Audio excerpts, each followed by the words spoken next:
If you're looking for exclusive content, please don't look any further than joining the Trap Talk Patreon family. Some of the best reptile keepers in this industry are part of the Trap Talk Patreon family. As soon as you join the Patreon family, you connect to a Discord. You can also tap into an Instagram group chat, connect with some of the most diverse keepers we have in the reptile hobby today. Shout out to my Patreon members and be ready for Trap Fest 2026. It's going to be one of the biggest events yet. Find all information again in the very first link in the description below. And again, thank you so much to all my fellow Patreon members out there.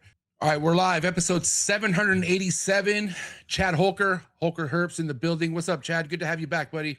What's up? Good, man. Long time no talk. I don't think we've had a one-on-one podcast in years. It's been a minute, dude. It was definitely a ball python podcast back then. It really has, man. And then also you've been doing awesome stuff with Dave anytime he needs to bring you on. Yeah, I'd like to jump on. When he asked me if I can make it work, if I have the time, my time's just not as available. So, I mean, if I'm available, I don't mind hopping on. Yeah, man. Well, listen, it seems like you've been on some sort of a fitness or health journey over the last, I don't know, year or so. It seems like years. Yeah. I just, I mean, it all started, dude. It got to a point where, I mean, I was approaching 50. I'm 50 now. Wow. But I mean, when you start to get later, man, like my blood work started to not look good at a certain point. You know, diabetes runs in the family real bad. And I just was like, dude, if I can, if I continue down this road, I want to have diabetes. So like just made a big change in my diet. That change made me drop weight. And, it wasn't trying to drop weight. I just was trying to eat right, and it felt good. And it dropped about 40 pounds, stopped lifting real heavy, just lift lighter weight and just do pretty much just walking every day and lighter weight exercises, dude. And that's just how I've been maintaining. Yeah. Keeping up with your two kids too. I'm sure that helps. Dude. Yeah, for sure. Yeah, man. I wear them out, to be honest, man. Like, it's funny how kids are now. Like, I'll be like, let's go hiking. They're like, Dad, not like, what?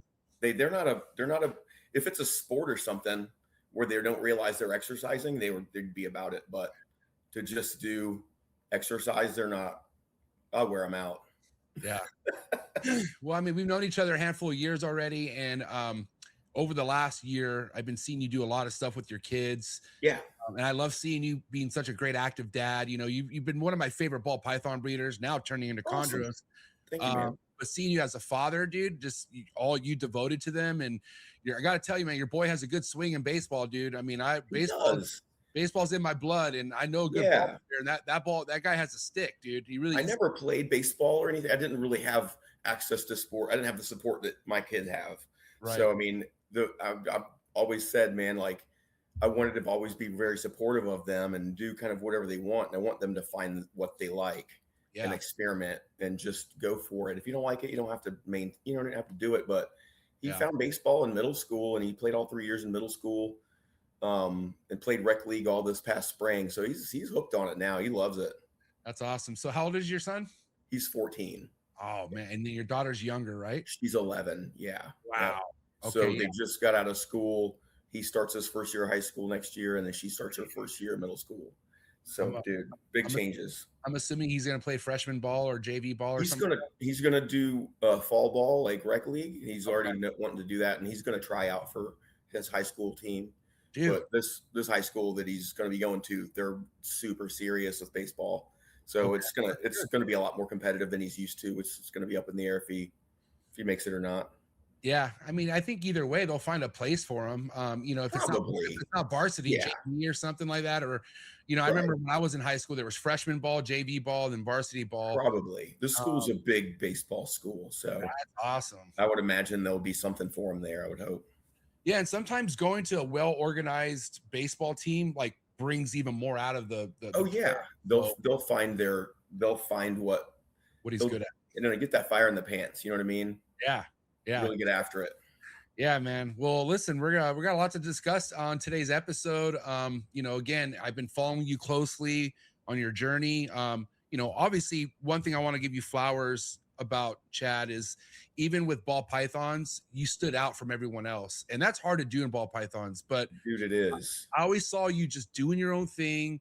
I didn't see you really in competition with anyone. Like, you were having fun at every show I saw you at. I never really saw you in a downer time, anytime at a show. They happen, man, but I'm pretty good at keeping them to myself. You know what I mean? Sure. But dude, the the thing with me is like I've been doing this a long time as a hobbyist. Right. So I really did start like, Dennis, I mean, we started a similar time, but like at 18 years old, we were already kind of like collecting animals and breeding stuff, so by 20, I Right. was already kind of linked up doing shows under someone else. And I've just kind of had a lot of experience under my belt and seen, I've had multiple species. And before even ball pythons were a thing, or like the morph craze was here, I was already breeding like 10, 15 different species of colubrid and other pythons. And I did Yeah. Antaresia, and I had ball pythons in the 90s too. But I kind of was one of those hobbyists that got hooked and just wanted to do everything. I had monitors, and I bred bearded dragons and leopard geckos. And I just kind of went through a lot of species that I liked and I still like. But once the ball python morph game hit, I was doing corn snake morphs a lot. I was pretty ahead with it at the time, and I guess early 2000s with corn snake mutations. And once ball pythons started becoming available, and I could sell $3,000 in corn snakes and buy. That's what I did. I spent I would sell corn snakes. This is back when you would still mail like money orders to people, like Yeah. kingsnake.com days. Yeah. And dude, I would just collect corn snake money, and then I bought an albino ball male in like '01, for a few grand. And that was back. That's just kind of once that stuff got in my hands, dude, like it was so appealing to have like a python mutation versus a colubrid Yeah. that and then pastels were out, hypos were out. They were called ghosts then, but that stuff kind of like, I was here from the start of it. So it's been, I'm very morph motivated. Mutations are exciting for me. So, and economically, it just made sense at the time. I was hatching all these Asian rat snakes. Nobody wanted to buy a lot of this niche stuff that I really liked because everything bit. Everybody wanted leopard geckos, bearded dragons, and ball pythons even then. So it just made sense. I went all ball python for a good while, 20 years probably or close. But I would always have a side project or a couple animals that I would have something that's not a ball python around, you know what I mean? Or whether it's a pet or not.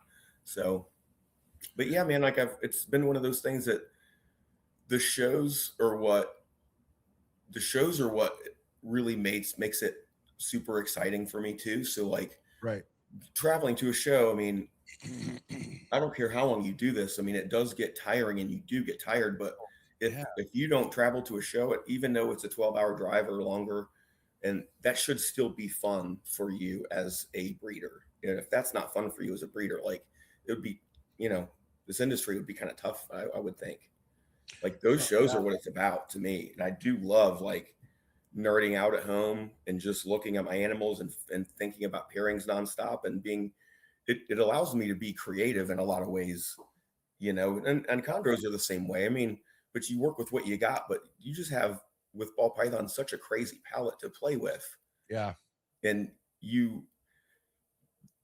I didn't start ahead of the game, and I watched so many people, all the big greats, all the pioneers. I watched them all from the early years do what they did and make millions of dollars, and a lot of my peers were really successful at it. And I started making friends with people that were way more business minded and less hobby minded, and started asking questions. And I figured that like, if all these people can make livings and buy houses and do that with the stuff that I'm already doing, and I was just being a hobbyist. I didn't come into this with a really strong business mindset, and I didn't come from that background at all. So it took me a long time to figure out my niche, in ball pythons. And I did follow everybody for a long time. And I did at the same time play with what I wanted to play with.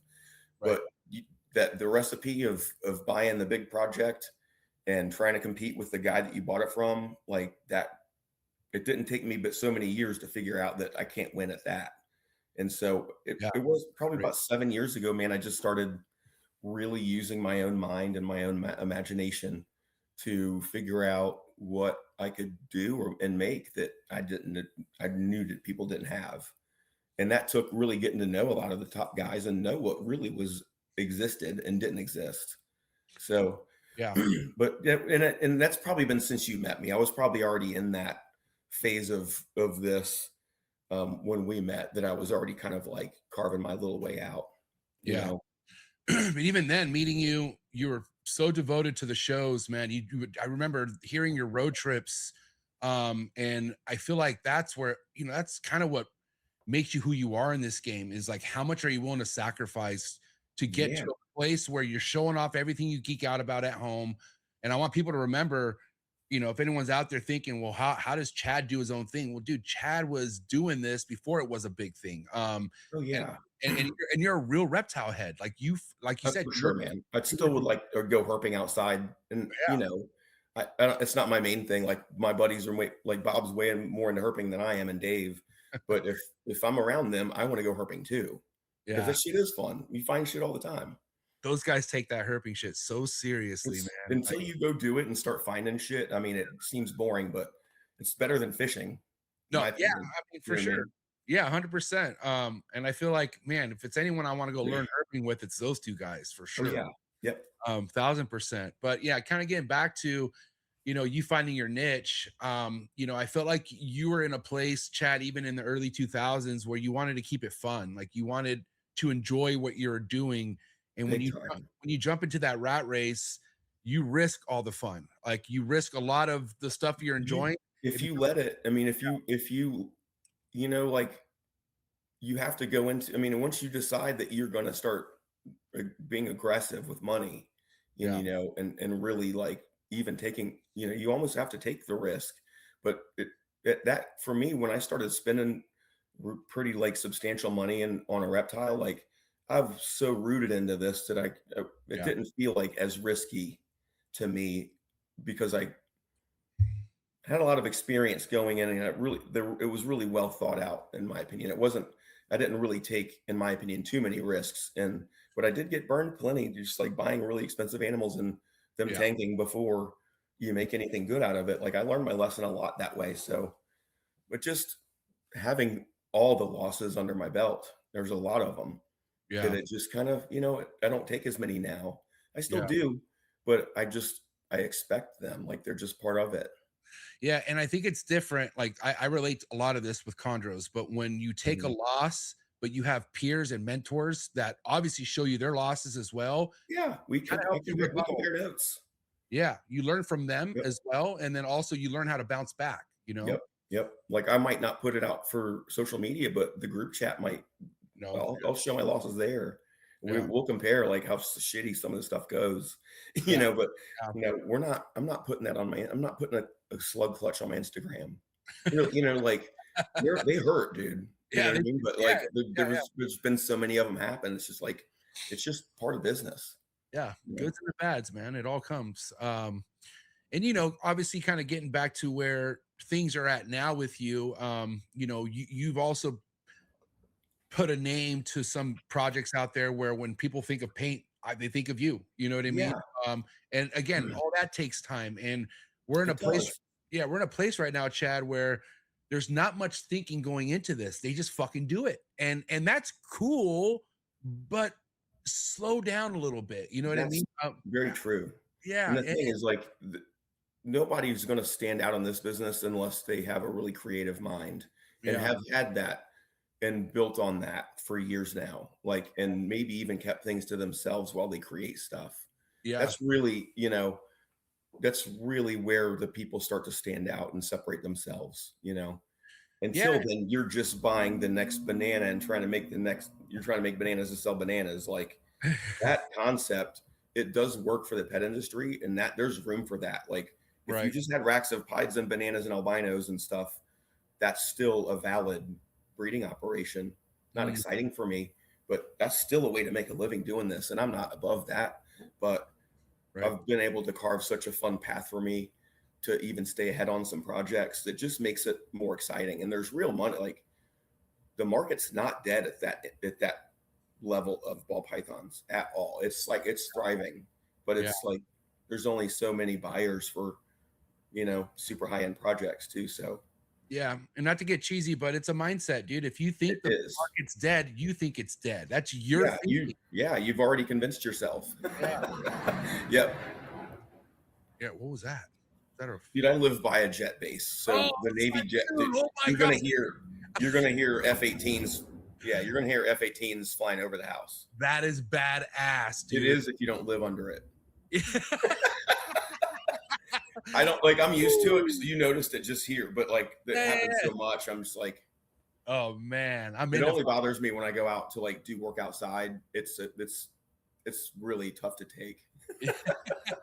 You've been at that place for a while though now, right? Oh yeah. It was like my bachelor pad. Even before I got married, I bought this little place and got married, divorced, and it's already this point this year. I'm like retiring from my fire department job that I've had. Congrats, man. 23 years it'll have, and so this is going to be my transition of renting this place out and then getting a new home and expanding the business a little bit. That's the goal this year.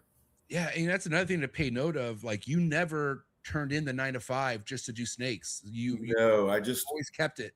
Yeah, but it's not really a 9 to 5. I mean, I do shift work, and it's the only way. Like, that was one of the main appeals to me to get on the fire department at that time. I was a snake breeder before I got on the fire department, right? And the schedule is what kind of appealed to me. Is like, okay, I can work. I mean, granted, you're working constantly, but I can work a 24-hour shift, every other day, and then have long breaks off. And like, it's basically 9 to 10 shifts a month. Right. And then the rest of the time you're home. So you can manage a business. I had a lawn care business that I did as well as snakes and the fire department for 10 years. So grinding. Grinding. Yeah. And so once I had to work really hard to get promoted. So once I got promoted, quit the lawn business, expanded snakes, and really and then once I got divorced, I really expanded the snakes to a level that's like, I'm definitely out of space here. Yeah, man. And another thing to give you flowers on, man, it's not typical where you meet someone at the capacity of ball pythons that you're doing on top of other grinds and other careers that you have going on. But again, like, I feel like that's what separates you from a lot of other people. You don't solely rely on snake money at all. No, I'm going to. I'll still have retirement is going to help cushion things, but and a pension. I've never not had a job that's paid me. I've never not done that, and so I watch all y'all have been doing this without a 9 to 5, and I know I can do it too. It's just I've always had that safety, but I've always when I started that career, the whole goal was just what I'm doing now was like, I want to have a job that has retirement and I can do snakes, and then I'll have a cushion. So it's been a long time coming, but in the last 5 years was me really trying to elevate what I'm doing to a level that I know I can make a living on it and not guess and not fail. So I wanted to put myself in a good spot. You ever have any really close calls being a firefighter? Like anything? Shit, dude. Yeah. Yeah. There's a ton. Yeah. Damn. There's a ton of, it's not even a thing. Like, none of my reptile friends really ask me any questions. Nobody asks me much about work, which is cool. I don't tend to want to talk about it, but yeah, dude, it's not the movies, but it's a day-to-day. You don't know what you're going to deal with, and you deal with everything, and it's just, you go home and you store it away, and it's not something that I carry around with me.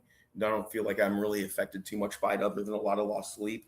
Yeah. But yeah, dude, a very crazy career to do for that kind of time frame and be on the floor, not in an office. I've been on an engine or a ladder truck the entire time.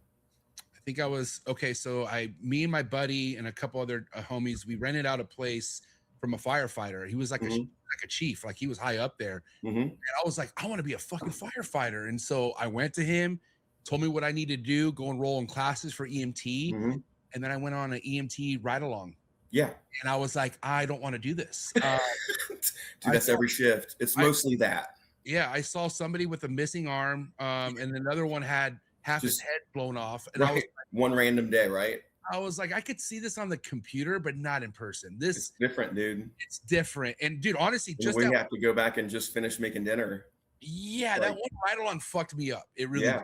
And I was like, I can't. And those days, it's not like every day's like that. There's days where we don't really do shit occasionally, but I mean, you just never know. Like, it could be literally any random time. Like, that's what you're dealing with.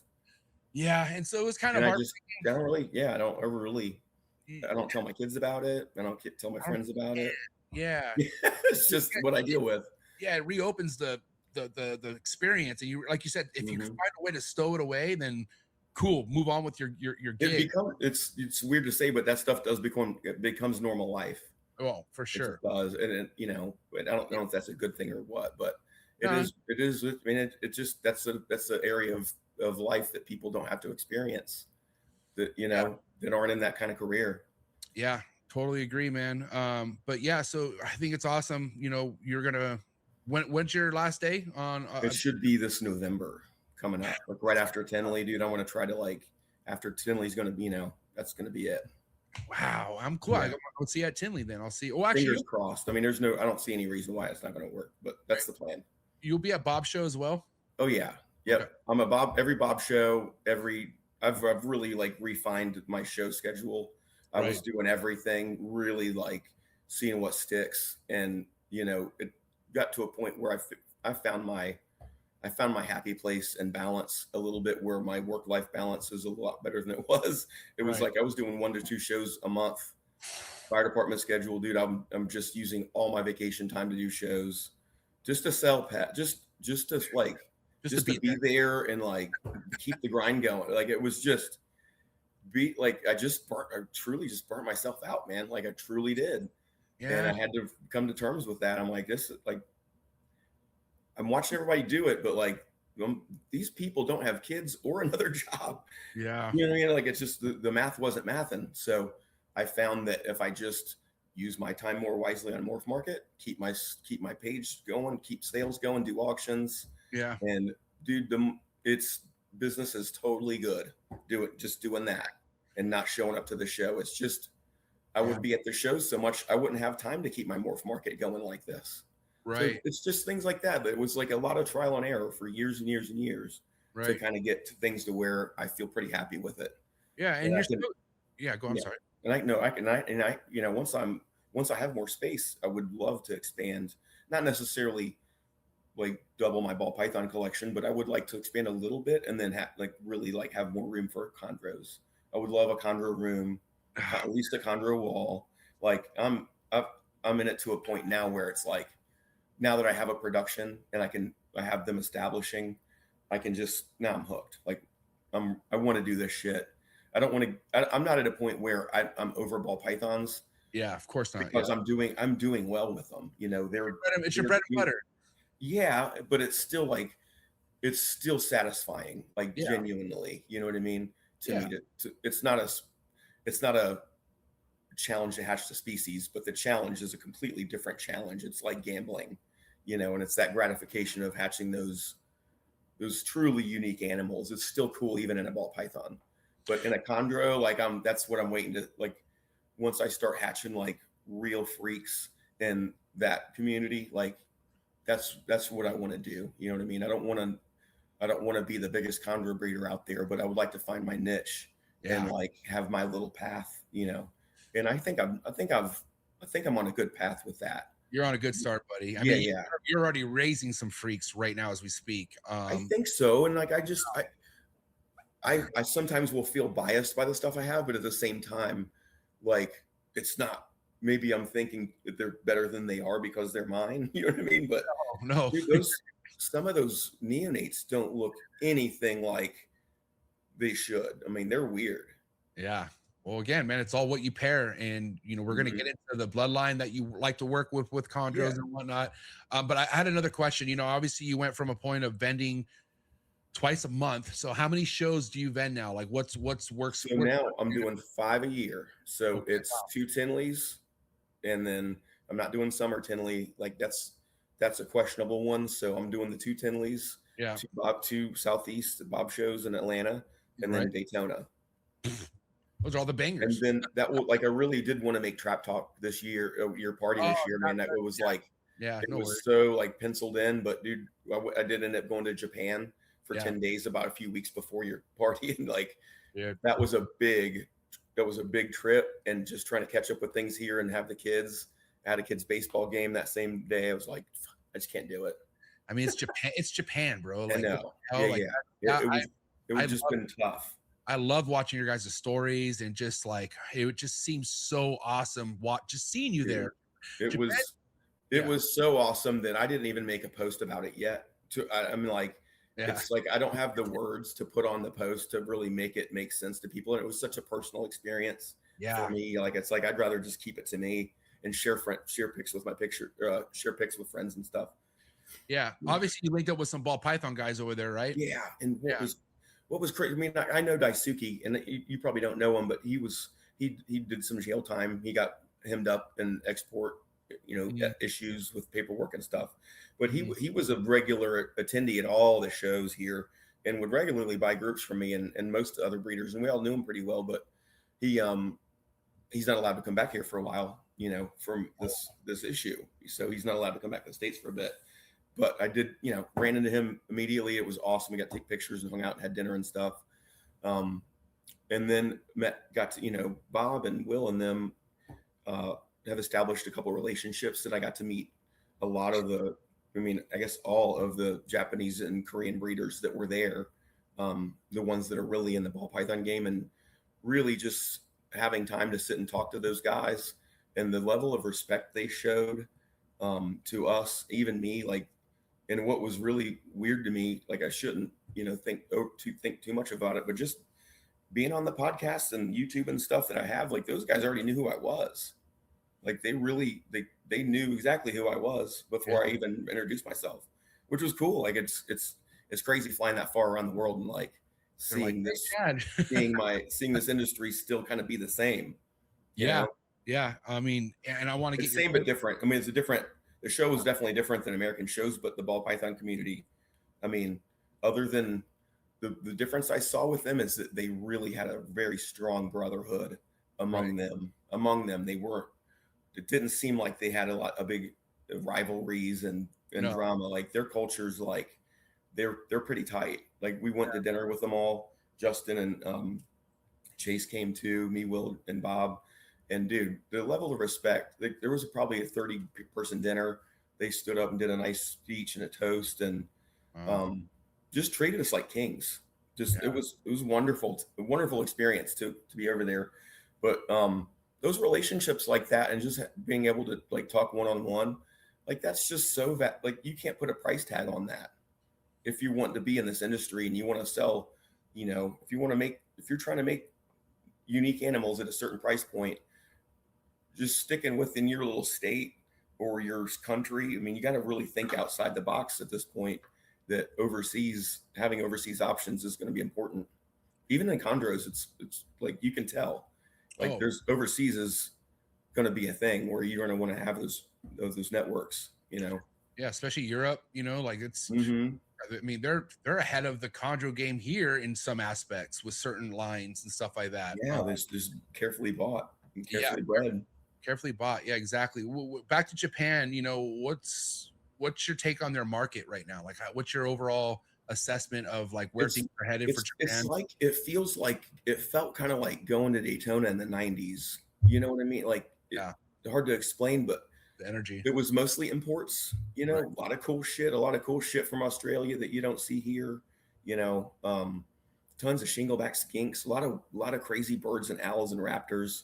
It was a weird show. There was chondros too, but you could tell they were all imports. Right. But there was two, like healthy, though. They didn't look all banged up. No, they didn't look bad. Good. Man, there was two blue males. There were adult males that were blue. One was definitely looked like blue deuce or a little bit better.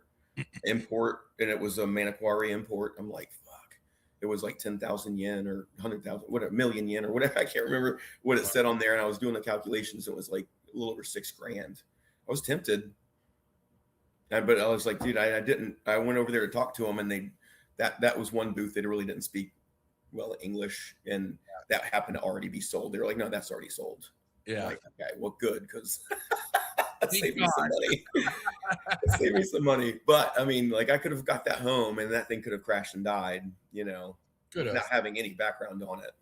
Yeah. And then also, like, I mean, like we're going to discuss, you're pretty much off to a good start with what you have. Yeah. And I don't need that. I don't need to go that route, but it was just one of those things, like, you start to like think about it. I'm like, oh, it's a whole new line, a whole new different country. Like who, but yeah. And it's like, there's temptation there to like do stuff like that. But at that price tag, but it was a very nice blue male. Like, that would have been a nice animal to have. Did you calculate what it was in dollars? How much they were It was asking? like a little over $6,000. Woo! Yeah, I'm good. I know. That's I know. insane. If But it that's was like in the States and like you knew it had been in a collection and clean and blah blah blah, it could have been tempting then, but yeah, that was too risky. so imagine what a John Irby production would have been like over there, or even one of something that you I produced. don't know. So, I mean, I showed pictures to the Japanese guys. They didn't like. They were like, "What?" They didn't. It's, I don't think they have that necessarily. Right, right. Unless they follow like the pages over here. I don't think they have that market at all that I know Yeah, of. You know. yeah. So you're right. They're like in the 90s because right now with with chondros, all we had in the 90s was imports. That's Um, what it was like. And there was gecko tables, cresteds and leopard geckos and ball python tables, like all that kind of stuff was captive bred. But the majority of the stuff there was you could tell it was imported. It looked well cared for and very, not everything was like in the biggest of enclosures, but yeah. like they just have, dude, there would be like lots of tree monitors and deli cups, just all kinds of shit like that. Yeah, dude, totally. Well, I'm glad that I'm glad Japan was a success trip. You have any plans on getting back there at some point next year or something like that, or what's your plan with that? Not yet. I mean, that was really kind of like a Bob thing. Like Bob, it was one of the things. Like Bob went last year, and I just put it in his ear at one point, like that I'd be, once I'd scale down shows, that I want to start traveling more, like make time to like even come out to, like I want to come to Bill's, I want to come to your party, have the freedom to do that kind of stuff, and not necessarily vend a show, but still have to do something related. You've been to a Bill's party though, haven't you? I have been once. Yeah, it was the 2 years the ago. first year they did Dallas. It was that first year they moved it to Dallas. I did Bill's party. It was probably 2 or 3 years ago. You rolled up with Dave, Bob, right? Yeah. Yeah. I didn't know Bob was going to be there, but him and his crew was all there at the same time too. So yeah, we all represented. And I think I'm pretty sure we had already discussed that you had a snake from John. You're raising it up, but I had already started posting in the forums at that point, like the productions I got. So I did.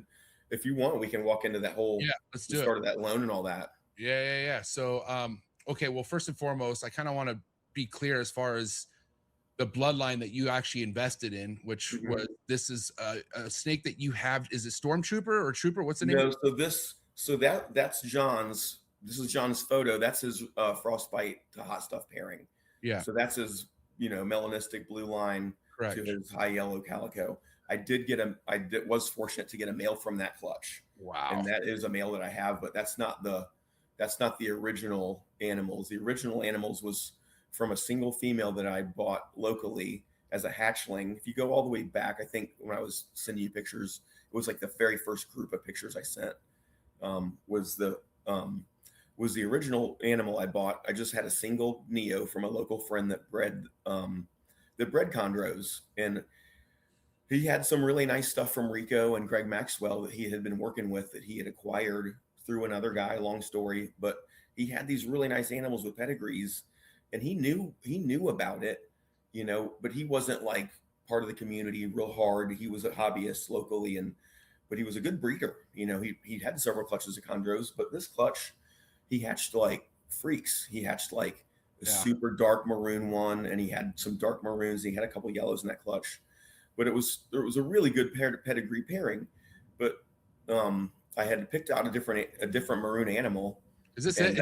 Is this the one? Yeah, that's her. Okay, cool. Yeah, and then I showed there was like a collage from when she was a baby and going through her OCC. Oh, she had a crazy dark brown OCC, real weird. She's a real weird phenotype. She ended up turning into a really, really good phenotype. Tons of black, really, really good blue line on both sides. She had Mr. Blue Carolina animals on both sides of her pedigree, and she was one of those weird babies. It was like a dark purple with very little pattern, dark orange circles. She was just one of those animals, and it was before I was not part of the chondro community. I was definitely a ball python breeder. I knew it was unique, so that's why I got it. But he ended up selling his whole collection that same year, and he was leaving the country, and he still currently lives abroad, so he didn't take anything with him. And I was able to keep that one animal from him. That was his holdback. So she ended up turning into a super nice phenotype. I was asking for more like lineage information from him, right, at some point, and he referred me to John Irby that bought the mom from Storm from him. Okay. So that's how I ended up linking up with John. I messaged him, told him, you know, that I had a baby from the animal that he bought from Chris. And I don't know, it might have been before OCC, or maybe it was when it was started to go through OCC, that I could tell that, you know, when I started posting that on the Morelia forums, and I knew of the old Morelia forums back in the day, so I got on the Facebook one. When I started posting that animal, especially when it started changing, the community recognized that it was, I didn't realize it was that cool, Yeah. you know, at that point, but the community definitely recognized it, and it was a standout animal, and John knew that, and he got to watch it grow up, and we had been talking pretty regular from when we first talked, and he really kind of walked me through the chondro world, and I'd been in here long enough to understand exactly what he's saying, so right. I was able to ask the right questions. And at one point I was tempted, it was in the works of getting a male for her. I wanted to make sure she had a worthy male to breed to her. I didn't want to use some import or whatever, Right. and which was a chore. It wasn't an easy thing to find, but right. I ended up thought I found one, and it was bad timing. I was right at the year where I split up and was going through a divorce and couldn't pull the trigger on buying a high-end male. Just couldn't make it work. Right. So at that point, it's just John really liked that animal. I named her Storm. He knew the lineage so well, and I think he thought that he could make some really cool shit with her. You know, so he was more than willing to do a breeding loan on her, and the plan was for her to just live indefinitely with him. And then I would just get babies each year that she had a clutch. And I was more than happy to do that. So is this her paired up, by the way, or no? That's her. Yeah, that's her and Wrangler. That's John Irby's male Wrangler that I believe has since passed. But Wrangler has produced a ton of Wrangler produced Frostbite. Wrangler produced his male the Dildo. He's produced Super Blues. It was a Jake. Can't remember the female. I wouldn't probably get it. It was a Super Blue male from the barn called Jake, was the sire to that male. So very good, very strong blue lineage. Wrangler also threw high yellow stuff and tons of high black stuff. Frostbite's one of the higher black blue line animals I've ever seen. So we just had an idea that you could get some of the highest blue black stuff from it. It was, at the time, was hit that the year we bred her was from his words, what his most anticipated pairing. So I was pretty excited, man. It didn't all come with like great results. Like she passed away after she laid that one clutch. Right. She was, I believe, I think she was almost 7 years old before she laid. He took her at 5, tried her. She absorbed. He bred her to that melanistic male Soul Train originally. Right. She didn't go from that, so she took another season to lay that clutch. She laid 13 eggs and rolled after like a couple weeks. Damn. So like that sucked. I mean, but it is what it is. I already knew that's a possibility. Right. And then so those 13 eggs went the distance. 7 of those came out and died, and then 6 of them lived. So we're talking, and he I knew John. I knew it upset him too, because these were nice animals, dude. Really nice clutch, but he sent me the pictures of the babies, and dude, there's like solid black shit in there with no pattern, all kinds of crazy shit that was just dead. So there was only 6. We ended up shed testing them through RGI back then. This was 2022, and ended up being 2.4, which is perfect. So he kept a trio, and I got a trio. He did help me kind of pick probably the nicest babies out of there.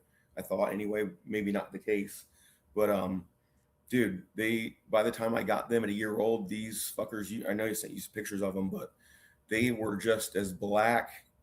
I mean, every bit of red they had on them, they went super black. All 3 of them went super black, and then started gaining a little bit of pixelated scales. So one of them, Chad, right here. Yeah, that's the male. That's Stormtrooper. So that's a Wrangler times Storm male that I got. That was the darkest male.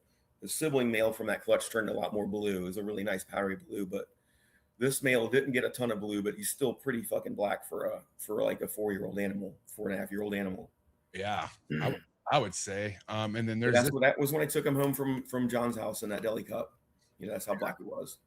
And that was like 13 months old, I think. What's up with this one? Jesus, man. That is I believe that's Storm. That's the mom. The mom before she changed. That's Storm at like 15 months in her OCC. Wow. Okay. And then, okay, so you ended up taking 1.2 and he had Yep. 1.2, right? Yep. And he sold his, and I kept up with the, like I know a couple of guys that have reached out that have the other animals, and I've kept up with how they aged. I mean, the other male is really powdery blue with a lot of black, so it's some producing nice stuff. What's this one right here? That is my calico line animal from John. That is the he don't look quite the same, but that is, I named him ET. And that is the frostbite Suha stuff. Awesome. Calico line male. And he's how old at this point? He is he's almost 3, 2.5, almost 3. Okay. Yep, 2.5. So so that, I mean, I don't know if you followed that clutch. That was John's. That was probably the best calico clutch produced at that time. Wow. of that season. And I didn't get the #1 male by any means. I probably got the last pick, but I'm just very fortunate to even be able to get that animal at the time. Like, this is how it looked when I got it, and we were pretty sure it was going to go high yellow or mostly yellow. Right. But it did get a kind of more of a real pale green wash over it. I think I might have posted some or sent you some of it as it's an adult, but it still kind of has that textbook calico look. It has the orange. It still has an orange neck, right. Green head, orange neck. It's got a lot of pastel scales all over it, but it didn't get that freak value to it as an older animal. Still has potential to get blue in it, but seeing the siblings that were produced in that clutch, I mean, holy shit. He still has a male that's like 95% black, same age. Okay, I think this is the one of an updated photo of this guy right here. Let me pull it up, make sure it's accurate. And again, the one we just looked at is a male, right? Yeah, it's a male. So is this the one that's? Yep, that's him. Yep. And that's how he looks today. He still hasn't really changed. Got that calico look though, for sure. It does, but it's not like it looks like an old school calico, but it's still so young. And man, like, those animals are going to take so long to OCC. They're still like going through it, so yeah. I don't know what to expect going forward with it, but I would expect it to keep, that head and neck and body separation of color. That orange is still in there looking kind of cool though. It's like a sherbet color. Yeah. Can we get into your first pairing that you did and the results and kind of get to that real quick? So that the trio that I got from the Wrangler times Storm pairing, the male, I ended up also collecting an adult female Biak locally. Yeah, she's nice too. And she was a little thin when I got her, but like perfect, like healthy weight. Yeah. So I kept her. I nido tested her when I got home. I started putting weight on her. Yeah, that's the pairing. Started putting weight on her for about a year. I got a couple more tests on her, and I was able to. When he was about 2.5 when I started pairing them. But so I'm a ball python guy, so I already expected I was going to try ultrasounding chondros before I even bred them. So that's what I did. I put an ultrasound on here. I started cycling the room last fall. Night drops just started just slowly kind of like dropping their night temps. You might tell us what you dropped it to, Chad?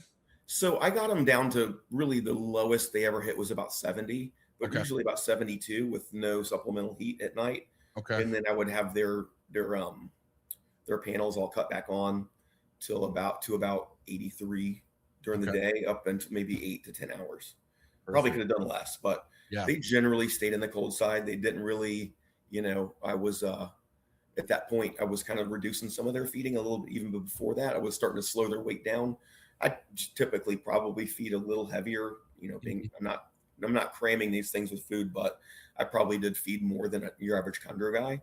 And so these animals were, big and mature. Like the male was a good size, when he was at that age. He was definitely an adult, and he shed plugs. So she showed follicles. She was at like 10 millimeters. I'm like, that's right when I pair ball pythons, and ball python eggs are huge. So she was very when I paired them, very receptive. That male didn't take long, a few days. He bred her multiple nights, during the day, even. Like, he was a strong breeder at a young age. And man, it was something that I paid real close attention to. I don't look at the ball pythons as much. I'm pretty on it with those pairings, so I can write down dates and stuff. But I mean, I literally have these in cages, and they're in my bedroom. I'm a bachelor, so I'm like, I can put chondros in my bedroom now. Like, yeah, and it's totally fine. And they have plants and they look nice. I appreciate the cages with snakes in my room, but it was being that, like, I was able to just watch them a lot and, you know, wake up at night and watch what they're doing. It was very satisfying to be into a pair of snakes on that level, as opposed to the way I've done things. And that's what, that's what's really appealing to me with the chondros, is that I can kind of relive those early years of being excited into something new. I was gonna say years later, you know what I mean? This has to bring the inner child out of you. Oh, dude, yeah, 100%. Yeah, 100%. And like the fact that I feel that being able to pay attention to this species on that level is a big benefit. Right. Like if stuff in Iraq where you just open them 2-3 times a week and see what's going on, but being able to really observe animals in a cage was a lot better experience for me. Yeah, again, I got to watch them. Like, I know how this reproduction works in pythons. Chondros aren't much different. They just have a little bit different triggers and a little different specifications that they have to stay in, but the process is pretty much the same. But I mean, yeah, there she is on that. That's on her first clutch. Perfect beehive. Yeah, did a great job. Yeah, look at that. It wasn't easy to take them from her. She's a nasty girl. Yeah, but those eggs look great, and so I watched a ton of your episodes, dude, just trying to research. It was easy to start putting on them while I'm in the snake room. If I had spare time, I would put a podcast on and just try to learn everything from incubation, just really. And I have the books too, and I take those to the fire station and read them. And when I was able to separate myself from ball pythons, I would just nerd into chondros for a while. And I feel like I had enough tools under my belt that when things started taking place that I was familiar with what to do. I've never been so careful incubating a clutch of eggs in my life. Like every little detail. Like I'm so used to just chucking shit in a box, throwing the tape, sealing it up, popping it in, and writing the date on it. Like, it's so easy. I have it. You can have the water drops on them. Who gives a fuck? Yeah, and it's just I have such a fast, easy way to do them, and it felt funny to me. Like, I felt silly almost. Being so like tedious and babyish about just wet behind the ear. I just wanted to do it right, man. I didn't want to fucking be slack and miss a detail that was easy to avoid. Yeah. So, man, I got a whole new incubator. I called up Chris from Sea Serpents. I'm like, dude, I think I have an ovulation in chondros. Can you give me an incubator? He's like, dude, yeah, I'll ship one out. Like, I had it in no time, dude. It was like the next week and a half, it was at the door. Yeah. And I had a couple months, really. I had a good amount of time to have that thing set up and dialed in, had an egg box in there. I had everything kind of ready before I had those eggs. So I knew the internal temperature, I knew the humidity of my egg box, way more so than I'm used to. So I felt kind of prepared, I guess. Yeah, that's the way to do it. But I wasn't in inboxes just bugging people to death. I was just trying to be respectful. I don't like when people do that to me too much, especially when it's like a lot, like trying to teach them go out and listen to some podcasts. I encourage people to do that themselves. So I do the same. And I learned a lot, but there's still, dude, starting the babies was like, and I knew it was going to be a challenge, but I wanted, like, instead of like having someone hold my hand the whole time, I wanted the experience of myself and my own, satisfaction of like getting these established. Well, that's brought up. You're brought up like that. Like, and it's like, that's the joy of it too for me. Like, I don't want that taken from me, and I don't want to kill these babies. But at the same time, like, I'm very familiar with assist feeding animals, and I don't go into chondros feeling like they're super delicate and breakable. I feel they're a little more durable than some people will not let on, but some people just believe that they're really delicate. I don't feel that. Like, they are, but they aren't. Like, I'm not going to pop them. You know what I mean? But I can assist feed one and get it all the way in their belly, and they're fine.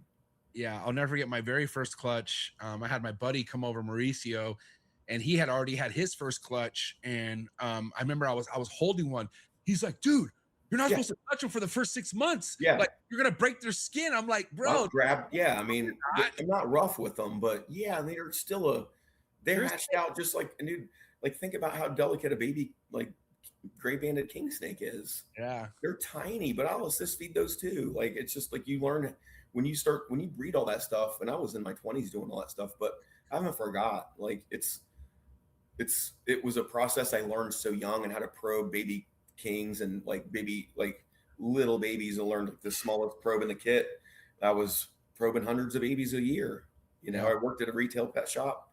Then we were in an exotic shop, and it was like we had everything there. So, dude, we had so much experience medicating animals, assist feeding them, force feeding, probing, sex. I mean, just I learned that stuff on a big scale very young. So that's not something that intimidated me as much with chondros. But shit, dude, with shed testing now, how convenient is that? Fucking game changer. Don't even have to bother. Yeah, we're gonna get into that for sure. You know, on this episode, but I want to kind of get back to your experience. You know, obviously going from pairing, one box checked, and then ovulation box checked. Yeah. Actually, I made notes of this. Actually, that's one thing I kind of did journal. Like I don't journal. The only thing I log on ball pythons is like follicle size and date, and then pairing the male and the date of the pairing. I don't really write a lot of other stuff down, but dude, every little detail I put down on these animals. But open my note thing here. Yeah. So they, go ahead. I started pairing. I didn't really pair them at all until I saw those follicles on the ultrasound. Right. And it didn't take long, man. And like after I saw that, and then I started really increasing her food when I saw those follicles. Like I fed her smaller food items a lot more often. That's one thing I did. I was feeding things probably every 2 or 3 weeks tops. Right. And then, you know, a little bit larger prey item. I went down to, I would kind of just feed her as much as she would eat. Just let her rip through. And I like to use ASF. So something I breed personally, and I feed them like good food. I supplement I give them veggies and everything. So good meals, man. Like, and I would just let her eat 2 or 3 at a time, and in a sitting, almost like smaller ones. Yeah. And just until she refused. And it wasn't, she had perfect bowel movements. I made sure she stayed hydrated. These were all things I took a note of, made sure these chondros stay hydrated is like number one. So I'm a sprayer. So I don't mind spraying chondros. I don't mind soaking them, whatever I have to do. So I made sure that process, at least when I was feeding her heavy, that she was able to she never got backed up or anything. And man, it just worked like the book says. It's just everything worked out. You know, I counted I think, I still haven't pulled my notes up, but just when I was going over how it all worked, the only difference is like she definitely, I think my temps were cooler. I honestly, dumb mistake of me, the stack of cages, I didn't remember which one was her thermostat, and I adjusted the wrong one to heat up, and you know what I mean? So she was still kind of being cool cycled almost through after she ovulated. So it took her post ovulation, it was a few weeks, at least 21 days or something like that, or maybe a little later for her to lay. But man, I don't mind doing things that are cooler. I'd rather go cooler than hotter, to be honest. Those eggs looked good. They looked really strong. I sunk those eggs right in vermiculite. That was a decision I made. I generally put my ball python eggs on a egg crate so they don't touch the moisture, but I don't measure water when I do ball pythons. I just pour that shit in. Yeah. I use ReptiChip and just make it wet. You can see the water in there, and I just put a grate on top. And it's just basically over water, but you have something to keep the slosh from happening. So these, dude, I literally measured out my water, measured my vermiculite by weight, did it old school. I used to do that back in the day. I used to incubate everything in the vermiculite, but that's one of those things that I was worried about these eggs, because I know I want to keep the humidity as high as possible without moisture touching them. So, but that moisture, I believed that if my egg box for whatever reason didn't maintain enough humidity, at least they have contact with that moisture, and that's going to give you a little bit of buffer zone in your egg box. It really will. I don't know that every species is going to work good that way, but they've looked plump, and they stayed really plump through incubation. And my incubation for this, I think I used about 3 different. I used one thermocouple, like a probe thermocouple. I used different probes on it throughout this whole process. I still had between like my govies, I put a govie in the egg box before eggs went in, a govie outside the egg box, a thermocouple in the egg box. I still had like a full degree difference between everything. Yeah. So I kind of shot right in the middle. I had one that was showing me like 87.3 and like one that was probably 86.3. So that egg box was somewhere in the middle of there. I don't know how to get it any more specific, but those eggs definitely cooked longer than most people's are too. So I'm looking at, they're probably incubating a little lower than on the lowest side at probably 86, which isn't a bad thing. I don't think. I don't think it hurts. No, and I just wanted to be careful. I didn't want to push the high side any higher than it was in case that was the true temp. Right. You know what I mean? That was my logic. But the difference I did with this, my egg box for this, is I don't ventilate my ball python egg boxes at all. I keep them airtight. These, I did a 1/4-inch hole on all 4 sides, taped them up. I did not seal the top, so I left the top latched, but I kind of let that egg box air out a couple of days with the eggs in there, sitting in vermiculite, and then click that box on. I just don't want to create like a huge amount of condensation too fast and then have it drip. Right. So it's all stuff I was real conscious of. And about once a week, I'll pop the egg box lid off and then wipe it down. And eventually, after about 30 to 40 days, somewhere around that range, I think I was probably close to 40 days, I started open like in a hole on each end. Okay. And another difference I've made, I use a dry chamber incubator for ball pythons, but I seal the boxes. So, right. And I keep a lot of air movement in that incubator. There's like a lot of fan movement. Mm-hmm. And this one I used, since it's a sea serpents incubator, I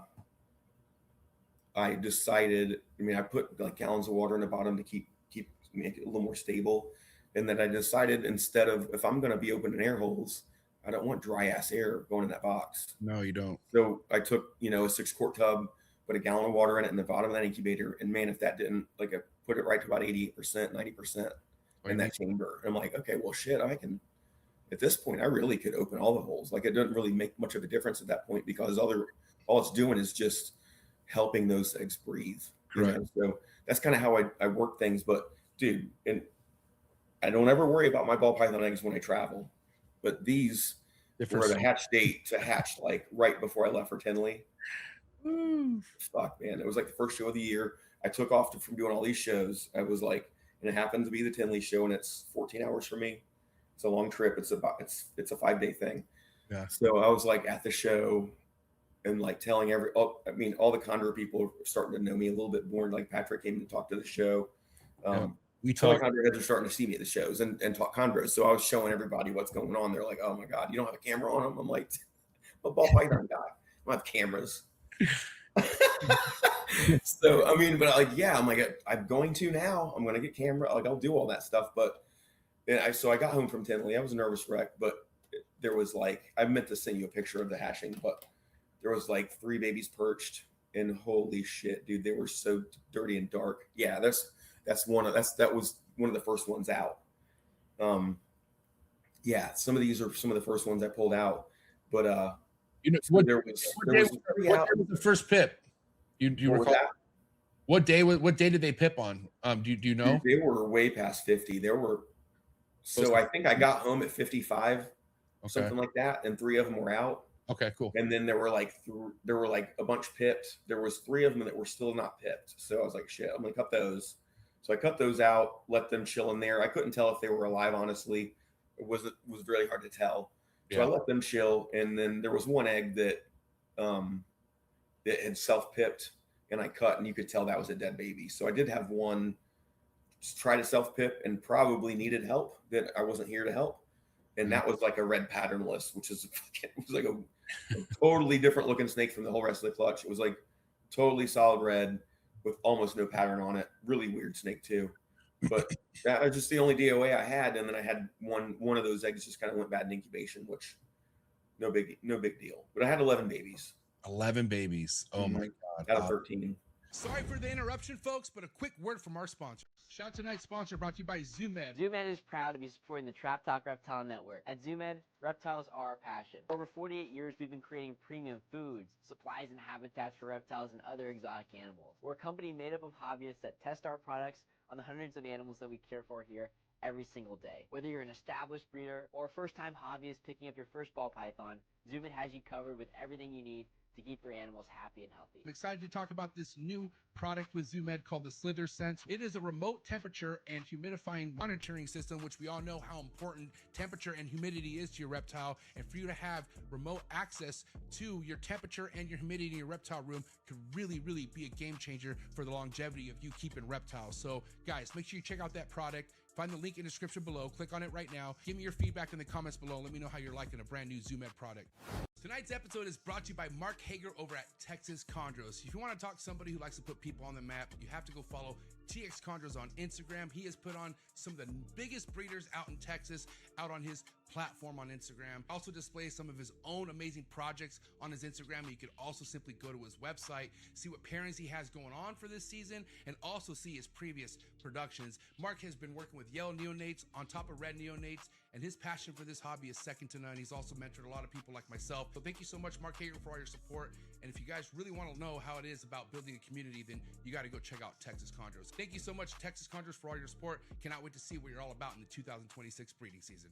Shout out to Focus Cube Habitats, the #1 PVC enclosure in the reptile industry. Hands down, everything you guys see behind me are 3x2x2 PVC design enclosures by Steven and Ashley over at Focus Cube Habitats. My entire room at this point, all Focus Cube Habitat enclosures, and that is for a real reason. My reptiles love them. I've had majority of these Focus Cube Habitats behind me for over 6 years now. So guys, if you're looking to expand your reptile room and get yourself some new enclosures, no better place to visit than Focus Cube Habitat. You head over to focuscubehabitats.com and see how many different design enclosures you could choose from. And you can also follow them on Instagram and stay updated with all current new enclosures on their YouTube channel. So thank you so much, Steven and Ashley over at Focus Cube Habitats. And I think I got new enclosures in the driveway, so I gotta go. Shout out to Focus Cube Habitats, you are the best. Tonight's episode is brought to you by David Brahms from the Reptile Perch. If you have an arboreal species, you definitely want to make sure you are using a David Brahms design perch over at the Reptile Perch. You can get any size perch you want for any size arboreal, anywhere from hatchlings all the way from adults. Everything you see behind me is on a David Brahms design PVC perch. So thank you so much to the Reptile Perch for doing everything that you've been doing with these awesome, affordable perches for people to take advantage of. And you can find David Brahms's website in the description below. Simply go to www.reptileperch.com or just go to Reptile Perch on Instagram. And you can also see many of David's awesome green tree python projects. He's also a highly successful green tree python breeder. Been looking up to for the last few years as well. So to have his support really means the world to me. Thank you so much, David Brahms over at the Reptile Perch. For over a decade, we've pursued a singular vision, producing the finest breeding stock the hobby has ever seen. From carefully planned pairings to thoughtfully designed environments, every detail is considered. And when you bring one of our animals home, you're not on your own. We provide lifetime husbandry support every step of the way. Whether you're building your first enclosure or expanding your collection, we're here for you. Sundown Reptiles. Shout out to tonight's sponsor, and that's the one and only MORPH Market and MORPH Market Shipping. One of the biggest exciting things about the reptile hobby over the past couple years is MORPH Market Shipping taking everything to the next level. Anything as far as reptile purchasing or selling needs can all be done on MORPH Market's website. So I highly suggest you go check it out, especially if you're in the market of purchasing your first, second, or third, or fourth reptile. You can find a bunch of legitimate breeders on MORPH Market's platforms. They stand very tall on representing the best breeders we have in the hobby. So don't look anywhere else when it comes to looking for your new reptile. Not to mention, if you're looking for aquatics or your next plant, MORPH Market's a spot for you as well. Make sure you head over to morphmarket.com. And the best thing about MORPH Market's platform, you could ship directly from their website with MORPH Market Shipping. MORPH Market Shipping has saved this hobby millions of dollars as a whole. I myself saved thousands with MORPH Market Shipping last year due to their insanely cheap rates. So definitely go take advantage of these rates on top of the amazing customer service that comes along with MORPH Market Shipping. Shout out to Darian and Zach, and shout out to the entire MORPH Market team. So proud to be a part of this team. Thank you so much for MORPH Market shipping and MORPH Market, and so excited to announce new MORPH Market features that are going to be hitting the reptile hobby real soon, like live sales on MORPH Market. Thank you so much, MORPH Market and MORPH Market shipping. All right, guys, we're back from the commercial break. Before we continue back with Chad's first clutch and what happened with his babies and everything, I just want to give a quick shout out to Dennis and the entire McNamara family. Really breaks my heart to see what he's going through with his wife Jen right now, because these are just some amazing people, man. And I know you know that firsthand, Chad. It just breaks my heart to see a family like this go through this. But if anyone wants to help out the McNamara family, there's a link in the description below. Please, if you can, whatever you guys can help out the family, please do. And Dennis isn't even asking for anything. He's just such a big-hearted individual, man. And man, I love Dennis so much, bro. Yeah. So really me and Dennis, just long story short, me and Dennis met at the pet store that we both worked at when we were both 18 years old. Yeah. And I got a part-time job there. He had already worked there. We worked together at this pet shop. Yeah. Experiencing the reptile world pretty much together, going to the shows. We both worked for the same vendor that started. We were just employees, but we got, we started traveling to Orlando at the time, vending shows together, as employees, basically pretty much, and then building our own collections, and been buddies ever since. And we still will put our tables together at Daytona, so we were in the same space, because it's kind of been tradition for that long, since the 90s. Yeah. Well, shout out to Dennis, man. And what's crazy, I just now remembered, you sponsored my trip out there to do that podcast. Yep, that's true. I was 5 or 6 years ago, dude. Was it that long ago? Yeah, I think it was 2020 or 2021. Sounds right. Yeah, COVID times. Jeez, man. All right, well, Dennis and the McNamara family, keep your head up. We're praying for you guys. And again, in the description below, if you guys want to help out, there's a GoFundMe. And so just wanted to give that quick shout out to Dennis and his family. So getting back to it. So 11 babies went the distance. Sure, your feelings must have been through the roof, dude. Coming home, seeing those babies.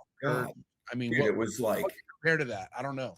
In that, I was just talking shit about they're not that delicate, but at that point, I was like, oh my God, I got to get these off this perch. Yeah. I just my first time putting hands on a baby chondro like that. Like, I've never held a brand new, and I was like, oh my God, these are, and I was just one by one trying to set dudes so delicately working with them, but it was a fun night of like just waiting for one. But man, like if I didn't, those eggs took a long, I think some of those babies, just because, especially the ones I cut, dude, they were almost 58 days coming out, but I was opening that tub like 5 times a day.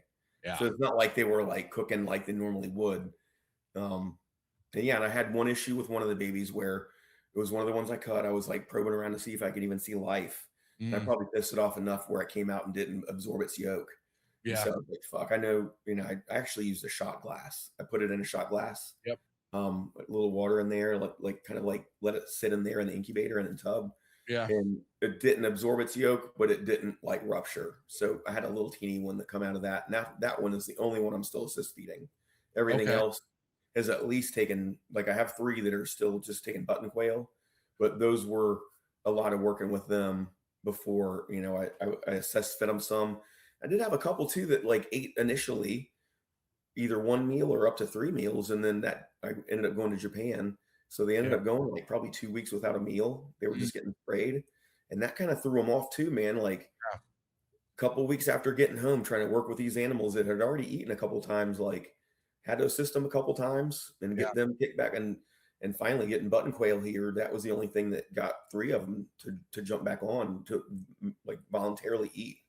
So it's nice having all these different options. I've learned a lot with the different options I have. And I have chick down, and I have my whole freezer looks different than it's ever looked because I got all these little options, frozen shit. But it's been fun, man. I'm looking forward to, dude. I talked to RGI when I was in Tinley, and they mentioned, he had talked to me about just on the side doing the chondro test to get all my shit sexed. Yeah. And so I already had all my sheds pulled, and he already had Wrangler's shed from when he did John's the original babies in 2022. So he just ran those all for me, and I got my results back too. If you want to hear the results, Yeah. Please do. Yeah, let's hear it. 4.7. 4.7. Couldn't Oh, be any that's better. amazing. Couldn't be any better. Dude, And I don't know, like, 7. I'm very tempted to keep everything. Like, I'm not anywhere near like in the mood to where like, oh, I can sell this now. It's established. I'm like, they're just all kind of held here, and I don't know exactly what I want to do with them. Like, realistically, I'll probably trade some out. Yeah, please. For what I would, I'm not in a hurry, man. I want to make sure I'm getting good stuff too. This is so much trading power, Chad, just so you know what you have right here. At least trade a couple of the males out, man. I'd like to keep a couple of my nicer males and, at least my nicer females. But, I don't want to, I don't know how many adult chondros I want to keep, but dude, like, to have these, to just leave that, I'm going to have to keep these females, at least most of them. They're very well established already. The females are the ones that have taken off the best. Yeah, I would literally give you so much shit if you got rid of any of your females from that touch. Yeah. You talk about a foundation, bro. Holy shit. I don't expect them all to be freaks as adults. I don't really know what to expect, being that, like, this is literally a wild caught Biak outcross to a nice designer male. But, like, I was already in it. John Irby did a good job kind of mentoring me a little bit. And, I feel like I asked pretty good questions, and my whole goal was really just to, like, since I was able to do this breeding loan and get a few nice animals, to just stay. I don't have to be big. I don't want to keep a small collection, but I would like the animals I have to be something substantial, to make something that I'd consider a mutation. You know what I mean? I want things to look unique and different. And the stuff that I've seen going to John's, and I went to Tommy Budway's house to pick up an animal from him in March. Dude, the stuff it's crazy. Like, it's crazy looking in person to see these animals and to see how unusual they all are. Like, there's not a green snake in those guys' house. Yeah. There's none of them. But Tommy's an OG, man. Like, dude, everything was blue. Yeah. Everything was blue. And then just the calico mutations that they both have. Yeah. I was able to pick up I know we're getting a little bit of a head, but I know I was able to pick up a Gasanova baby from Alex. From Alex Warren. That was one of my good pickup. And the Budway, I bought one from Budway. Those are the two pickups I made this year. But man, like, those genetics, just going back into the stuff I'm making here, is just, it's a no-brainer. Yeah, and again, dude, with your holdbacks, okay, you don't need to do much outsourcing to make even crazier shit with those holdbacks. Yeah, that's the thought. But I don't want to. I have so much of the same blood over here at this point that outcrossing and just getting some different males and in the collection is going to be key. Yeah. And I don't have to produce those. I can buy those, or whatever, trade for them or whatever. Trade. Right. Yeah. That's what I'm saying. You got shit where people, I would kill to trade some for some shit like that, bro. Yeah. You know what I mean? Yeah. And I'm not in a hurry, and, like, no shit, some of these have had, 12 to 14, 15 meals already. Yeah. And they're, I don't know if people would consider those established or what, but they're pretty bulletproof now. Like, you can put, like, a frozen pinky near their face. You might have to boop their nose, and they're grabbing them. So I feel pretty good with most of them. And I still use, like, a live ASF pinky here and there. Like, when I have them, the stuff goes for them well. And I like using those. But some of those are almost on fuzzies already. Yeah, dude. I mean, most of my 70 from last year that I hatched out, they all took a week-old ASF. And which is fully coated with hair. Oh, yeah. They're hairy. They had no issue whatsoever, bro. Mm-hmm. If anything, they fucking took off even crazier. Yeah. Because, there's nothing wrong with pinks, do your thing, but when the fuck do they ever eat a pink in the wild, dude? Like, they're not. It's not a natural food source. We're making it convenient for us, and that's an obvious answer to that. But yeah, I mean, when we're start comparing food sources, like, a lot of people really like to use mice, and I have nothing against mice, but a day-old red-hot pink mouse doesn't. I know you guys have talked a whole lot about it. It just seems pretty unsubstantial. Yeah, it seems like.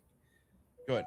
I started them on day-old ASFs. Yeah. For 3-day-old ASFs, and they were they're big enough to take those down. The ones that ate as soon as they shed, had 2 or 3 eat just like unscented. So I thought, I was like, this is gonna be easy. This ain't gonna be no problem. But dude, they definitely have been challenging. Not like crazy bad, but the claims are valid that they're not gonna be something that, dude, I talk to my ball python buddies. I wear them out with what I'm doing with chondros. They respect it. I'm going to share what I'm doing with these guys, but I know that there's not going to be that many ball python people that really jump feet first into this. You know, they might want something as a pet, but they're not going to be dropping 5 figures on a chondro, not unless they really start to get to a point where they feel like confident that they were going to want to breed them. But describing what I'm going through with the babies, they're not really interested in those challenges. They want that ball python. It's easy. It's like a factory. Well, some people, Chad, this is why out of all the ball python people getting into chondros, I love you the most, because you respect the game. I've sold some snakes to people last year who, well into the ball python game, had that mentality where if I get this many chondros, I could breed so-and-so and make this much money. And it's like, it's a really nice thought. And I think about it too. You know, if you think about it, I mean, you guys are doing it. Like you had 70 babies. And if somebody sees you do 70 babies, they're going to think they can do 90. You know what I mean? Like but it's not realistic. Like it's just not. Like to have 70 babies, you had that was like 6 clutches. Yeah, something like that. But that was 7 years of not having success too. Like and it was just all kind of happened at the same time. And it was kind of not a luck thing, but it's just how things fell. Yeah, you know, having baby prolapses and just fucking, you know, my biggest thing too was my incubator wasn't dialed in, and just a lot of learning curves, which I don't regret. I'm happy I came into the way I do, because you're right, bro. Like hitting 70 you can't learn off other people's mistakes, but so much. Right. No, 1,000%. And the experience is your best teacher, dude. You can listen to every podcast you want, but until the eggs are in front of your face, hatching out, you're not gonna know shit, dude. Absolutely. And that's the real fucking learning curve, is having this happening in front of you. Because again, that person, my experience is going to be different from everyone else's, and even yours, you know? For sure. But, you know, again, you know, I just, you've slowly, methodically got into chondros. Like, very slow. Yeah. Like I still today, like other than this clutch I hatched, I have an 8. And so I mean, like for someone that is, like I'm bit by the bug, dude. I have an addictive personality with things like stuff like this. It's like, but you know what's nice about this is if they were $30, I would have 100 of them. But you know, I'm not getting $30 snakes here. Like I'm not. Other than the breeding loan animals, the only animals I've bought were high end. You know, I mean, they're substantial prices. So, but I understand what I'm buying. You know, I understand some of these animals can be green. But I also understand those green animals have a fucking sick pedigree behind them that's valid, and there's like high-end phenotypes in every level of their bracket. So, I mean, I just know with what I can produce. Even just this one clutch alone, a designer male, a tightly bred designer male, to a wild caught animal can make stuff that's that high of a phenotype as a neo. Just I can't imagine what my designer females are going to be able to make. You know. Well, I've had enough time to really dissect and fucking study your neos, and I'm telling you right now, Chad, there's not going to be one dud out of what you just produced. I would hope not. I'm telling you, man. The ones that aren't like the darkest, blackest, like I could see looking like a Biak outcross that might not be, but still worth some of the regular like this maroon, but it's still, dude. That I see those animals could still gain a ton of black in their OCC. You just don't know. Like that's a weird one too. That you just don't know. Like, I mean, even, you know, one thing that's trippy about the sickness that Bill made, right? It wasn't a standout neo. It was just a, you know, pattern cherry red looking neo. And so if the bloodline's at play, the bloodline's at play. And I know when Biak is involved, it's all a wild card, bro. That's what makes Biaks so amazing, is because you will get us some freaky ass shit, regardless. And that was go ahead. I was just going to say, like, that's another thing credited to John that helped me, is like, he's like, if you do any type of locality, just red Biak females, he's like, you could have a wall of those, and like any designer to those is going to make nice stuff. That was something that I kind of knew early on. And that's why, like, just, I mean, I've had a few different Biaks that I've bought, even when I had Storm as a young animal, that I just would collect Biaks then. But dude, they would always roll.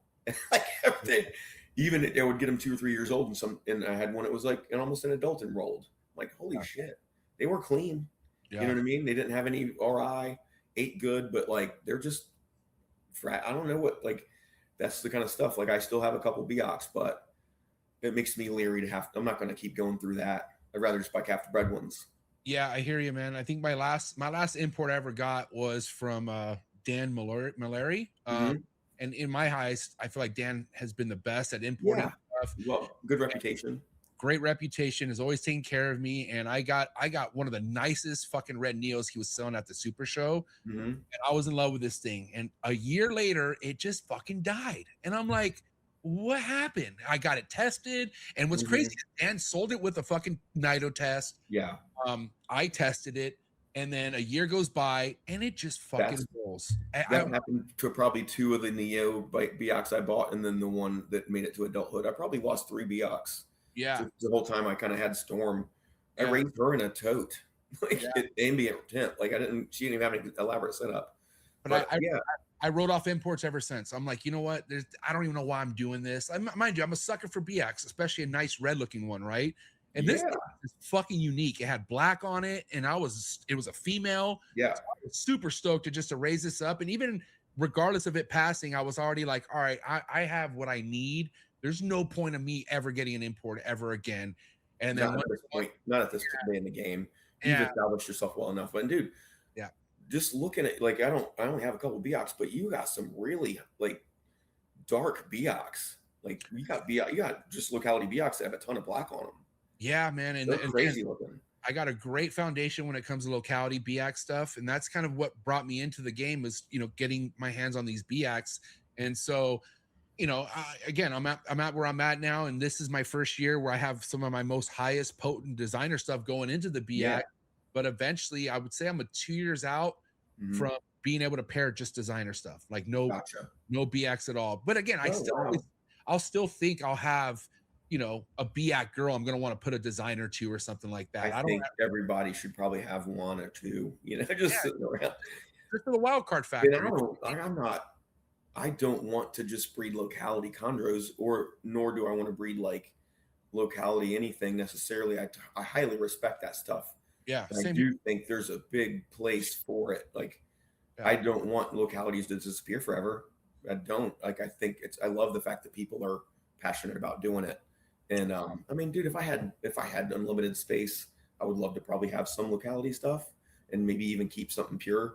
But dude, like, I'm just so morph motivated that seeing these babies hatch out, like, looking so freaky, man. Like, I'm going to be spoiled going forward. Once you cross over to the dark side, you never come back, bro. I'm telling you right now. And, again, I have, my buddy Ryan Young, one of my best friends in this game that I talk to all the time. And he's so just devoted to the locality game. Yeah. I love that for him. I love his episodes. I do watch those. He's amazing, dude. But God damn it, man, I'm so far into not wrong, but like, there's room for both. Like, of course, you can't look at just me going in. Like, there's things that you can make mutations of, and I understand the argument of them being hybrids. I understand the argument, but dude, it's too late. It's too late to go back. And like, why stop it? It's a captive propagation. It's just like doing koi or whatever, I don't see a harm in it. Now I'm not big on the carpondros and really trying to make all these hybrids. That's not my thing either. But like, I don't look at chondros to be the same as carpondros. No. And again, I look at it to be the same. No shade. I know it's the same, but I don't look at it that way. And there's no shade to anyone working that. That's fine. But that's where I draw the line. Like, listen, kind of me too personally. Like, kind of, I agree with you. I'm not a big hybrid person. Yeah. And Brian was the one to tell me that designers were all mutts. And I didn't understand that because I thought a green tree python's a green tree python. End of story. But then at Bill's party, I think that was the party you guys rolled up to. And he was like, I was talking shit about carpondros, and I was holding a designer of Bill's, and Ryan's like, he's like, you're talking shit about a hybrid, but you're also talking this hybrid up in your hands. And I'm like, this ain't a hybrid. He's like, oh, buddy, yes, it is. And he like dropped all this knowledge on me, and I'm just like, I was like, what the fuck? These are all mutts. Like, but then again,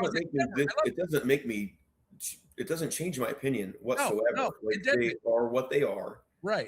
They are what they are. I mean, they're a designer. It's just a designer chondro. And a chondro is not even a valid term anymore. It's what we use for this captive thing that we're making. So Yeah. as long as there's people like us that enjoy them, I mean, who cares? Yeah. But it does suck if like, it would suck to have the thought that like if everybody's only just mixing mutts to their designer or the locality females, it will be a problem in time that those won't exist. That does suck. But we're always gonna have the purists, bro. They're you need them. They're the true nerds that this hobby, thank God that they have. Like the hobby's thankful for people like Ryan Young, because that stuff does matter. Okay, it does matter 100%. I'm just a man of art. Like I don't like any rules. I just want to make some freaky ass shit, dude. I don't like. It's not that I don't like things that are predictable, but it's not. It's a totally different thing. I agree. When you're having a clutch of eggs and they're all pieds, or they're all going to be yellow aroos. Yeah, it's not that. There's just not that. I need that dopamine from that clutch, dude. I agree. And then also too, like I don't want to have any urge to sell anything right away, because you know, for the most part, that's a different thing. This feels like an art form, and it feels like something that's just unique and precious to you as a person. Yeah. And that, like, to let that go, it feels like it's just a different part of you than a ball python. Yeah, and again, to your point, I don't own a warehouse where I could just keep everything fucking back. And if I did, I would have a lot more pure locality stuff. I totally would, but my space is limited. And so the last thing I want to do is hatch out a yellow neonate where I have to wait fucking 2 years to more likely just feed it for 2 months or whatever. I'm good, dude. Like, no thanks. I don't want byproduct when it comes to chondros. I want to hold this shit back. You know what I mean? And again, that's just my take on it. And I wish everyone the best with their chondro journey.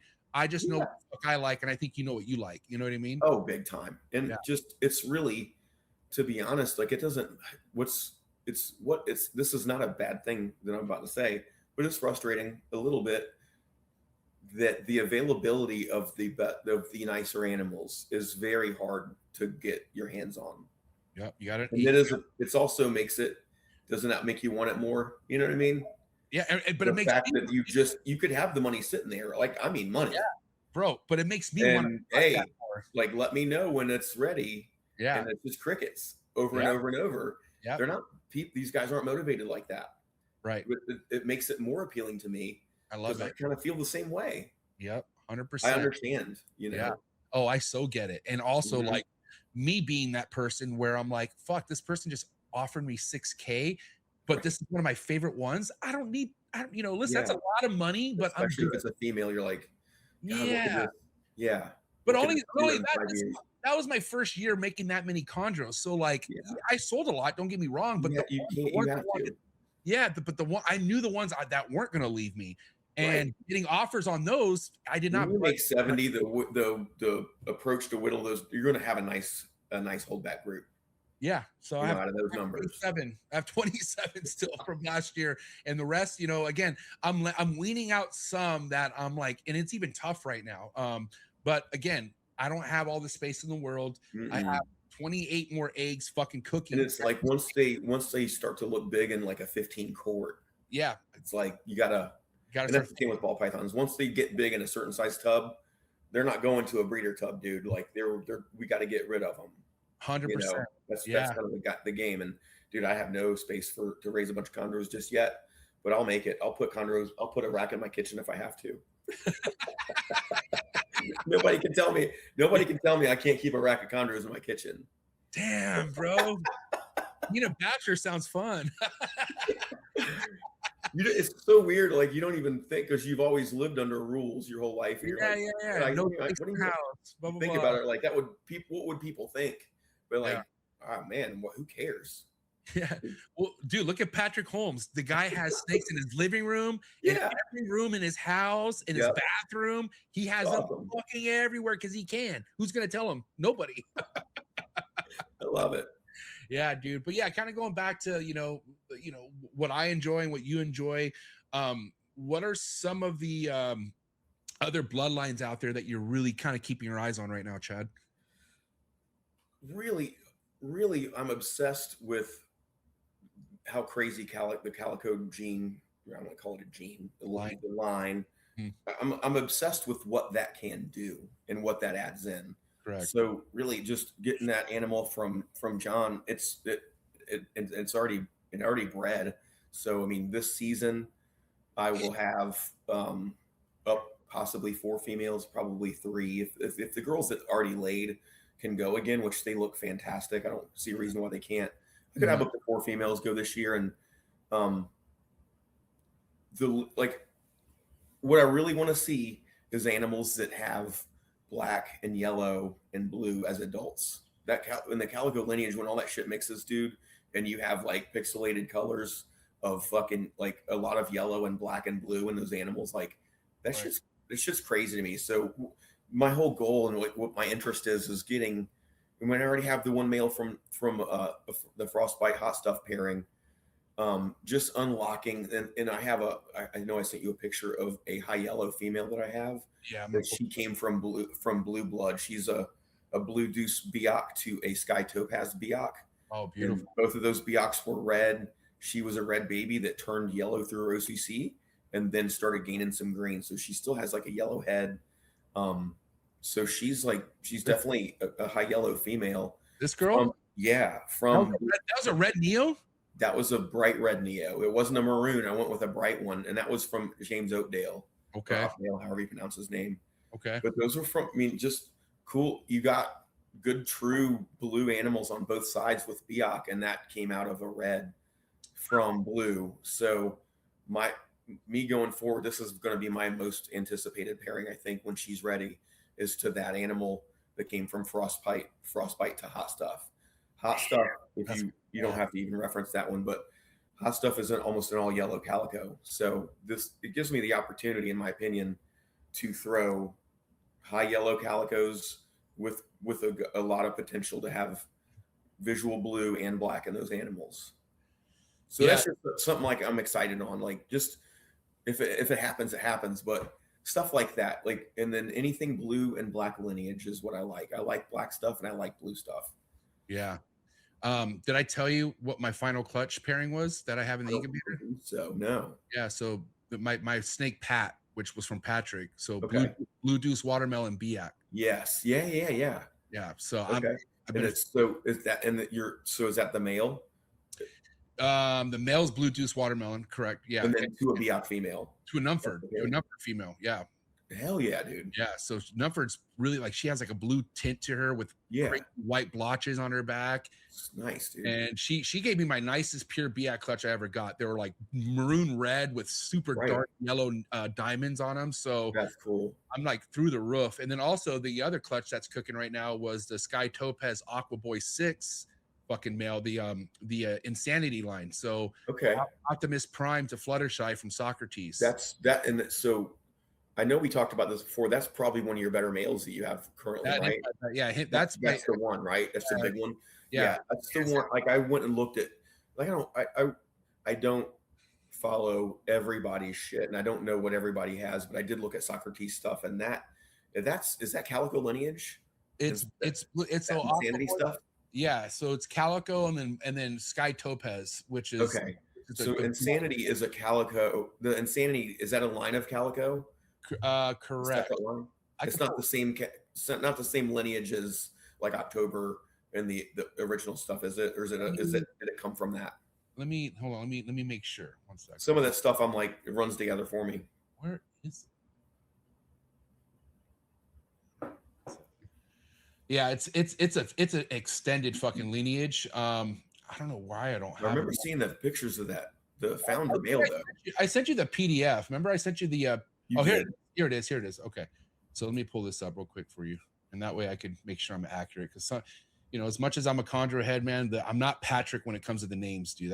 Dude, I can't store the info like that. Yeah, so I might be. It's in there, but I can't recall it every time I want it. Can you see that? Yeah. Okay, cool. So yeah, dude. This is the parents, right? And so the sire is Insanity Aqua Boy 6 to Wamina Biak. And so so here we go. So I love that look. Yeah, here we go. So this is a calico. That creamy high yellow with speckles, man. That's just cool. Yeah, so here's the Insanity line. So this is, I believe, the grandpa of the male that I have. And then this is Aqua Boy 6. And then let me scroll down.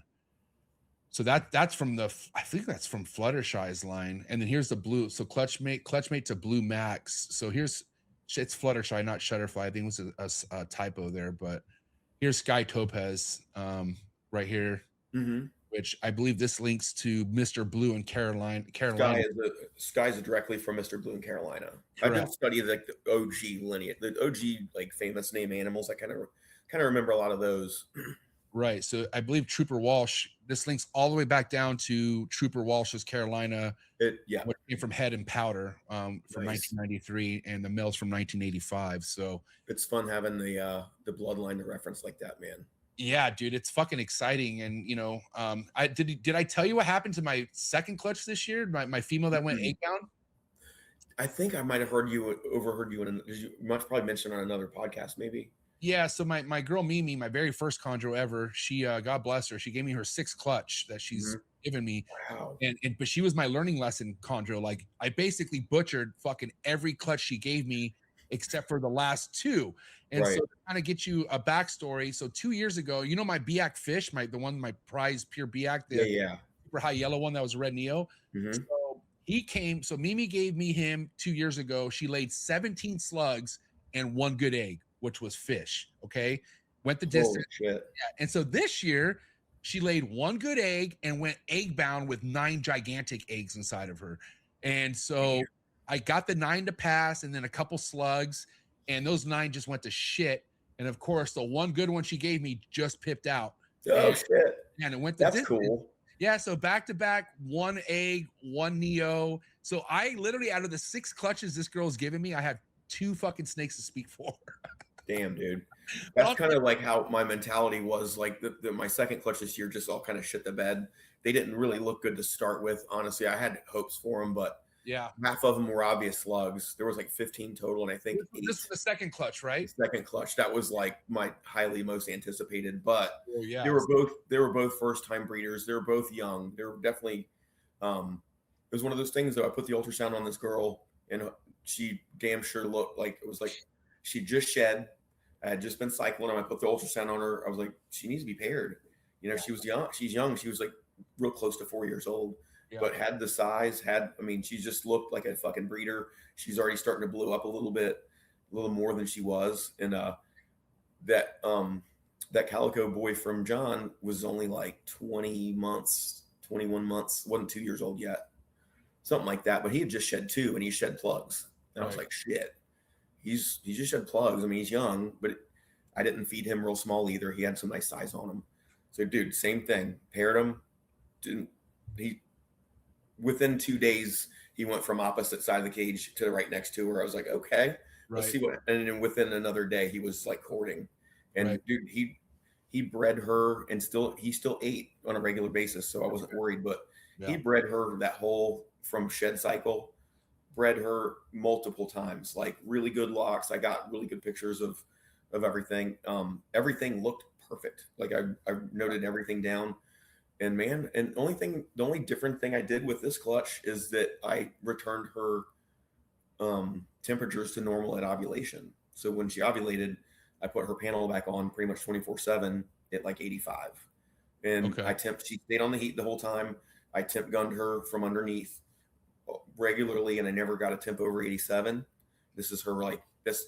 I was like completely unsure when she was going to ovulate, and I was like, unsure. I finally did like note an ovulation date just because the first ovulation I missed. So everything looked textbook with her, but her eggs looked like shit. She was like loose. Even before she laid, I was like, man, she's not that big. I could tell her she's gravid, but she laid. Yeah, that's them paired up. That's actually. You can tell they're actually a good lock there. Oh yeah, they're in it.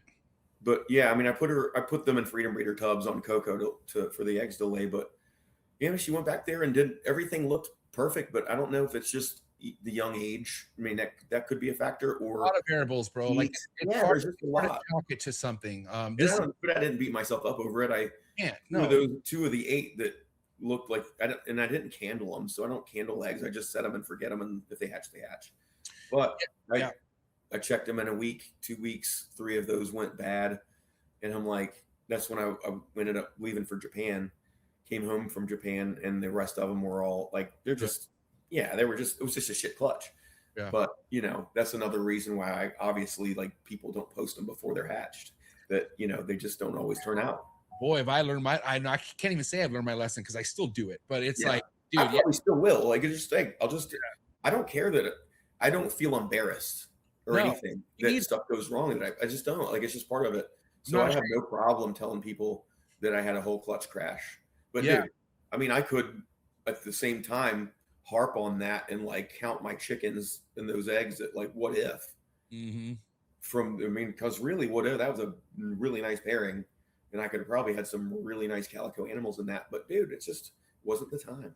but you still got babies, dude. That's what matters. Yeah, You- I got a nice clutch this year to hold back, and that pair can go next year when they're older. Oh, You know, hopefully, I mean, if she lays 15 fertile next year, it'll make up for it. I promise you, the next go at it will be better results. I would hope, because I mean, I breed ball pythons pretty damn young, and it works out more times than not. But I just can't expect, even though he's breeding and he had plugs, he's probably still getting good locks, but maybe not really getting them fertilized really well. Yeah. You know. Yeah. 3 out of my 7 clutches last year came from males that were under 2 years old. That's good then. I mean, it goes to show that like it is possible. I don't feel bad for trying, even though I know that the community would be like, "Oh my god, those like the ages aren't in spec." Like, I know animals a little bit better than that. I don't really have to go off a blueprint that strongly on everything all the time. Yeah. You know, and especially with ultrasound, if they got follicles, a snake, if they don't have enough food or there's enough fuel to grow those follicles into eggs, they just don't grow into eggs. And that's really all that happens. They just absorb those back up and they kind of will recycle it another time. But I don't really think it's that dangerous to try to pair an animal that is a little younger than, you know, the average preferred age, you know. I was told this. Let me know how much this lines up with ball pythons because I'm unsure. But usually, from what I understand, when a female lays a slugged out clutch, or no, not slugged out, when a female reabsorbs, the following year she more likely slugs out. Does that sound at all familiar? I don't know. I don't relate that with slugs. What I do relate is females that absorb their follicles sometimes will just go off a cycle altogether and not really cycle follicles back for a good while. It's not like the very next calendar month where you would think they would develop. Sometimes they just, and if some of those animals will just kind of go off feed for a while too. It kind of throws them off. So it takes a little bit of work to kind of get those animals once they absorb to get back on feed and to get them trucking along, you know, because technically you could probably get them. You don't, at that point, you might not have to wait a whole full year to cycle them again. Right. It's just going to depend on them to get back in the groove and get those calories back in. Back to your clutch, the 11, you got 8 out of the 11 alive now, right? Is that no? Those are all still alive. I haven't lost any of those. That first clutch is all still good. Okay, so you got 11. Yep, I still have 11, and they're 4.7, and I just one of those one of them I'm still assist feeding, so I still have one that's dinky. How often are you assist feeding it? Dude, because I'm still trying to get it to eat, but it's really been like every 2 weeks. You know, I'll get it to like, and I'm using like the Reptile links, the micro links. I'm using those. Dude, I have something better for you. So convenient. All right, try this. I would kick those fucking links to the curb first and foremost. All due respect. I would go with drumsticks. Do you know the drumstick technique? Oh, you mean the mouse leg thing? Yeah, the I've mouse seen leg. it, but I've never tried it. Yeah. Try what? Okay, I'm telling you right now. Try mouse legs and hit them with 2 once a week. Okay. I would. And you assist those. Assist them once a week. Okay, Or cool. you want to know what also has helped me too, dude? It's tricky, but you could do it. Cut the head off a button quail and shove the body down its throat and give them feed them a button quail. Yeah. I just feel like they turn it on a lot quicker that way. I never used the links, but I did have to assist feed 8 out of the 70 last year. Yep. And I stuck to drumsticks, and once I don't know what made me think about offering a button quail. Actually, no, I take that back, bro. Hold on. So I was using drumsticks, and then I offered a button quail with no head. Yeah. And I'm thinking when you chop that head off, when you chop that head off, it smells the insides of that fucking button quail. And it took like I got a lot of out of the 8, I got more than half to take button quail with no heads. Okay. So just try, and also Well, I did have 4 animals, like, because they probably had been some that had eaten once or twice and some had never eaten. But Yeah. when I brought button quail on as an option, they were probably a couple months old already. 3 or 4, like, I really did have to get a little more aggressive with my technique and really get them pissed a little bit more. But dude, half of those probably didn't even do a textbook bite and wrap. I would just get it into where they were pissed and get it on their neck, and they would just kind of coil it. Yeah. And like they were wrapping it, and I would just close that box and just walk away. You know what I mean? Yeah. At night, and they just eat it. So Yeah. like a couple of them started without even actually doing a full bite. Yeah. But I mean, that's a bit, like, I mean, a full button quail, and these were babies that I probably assist fed 2 or 3 times, and that's a big meal. Yeah. Huge meal. But after 2 or 3 days, you don't even see it. Right. No. And what's crazy is, man, this wasn't on purpose, but I was, having that many chondros to eat. Sometimes I wouldn't pay attention to something I already just gave a meal to. Right. There were some that took 2 button quails back to back. But mind you, no head on them. Okay.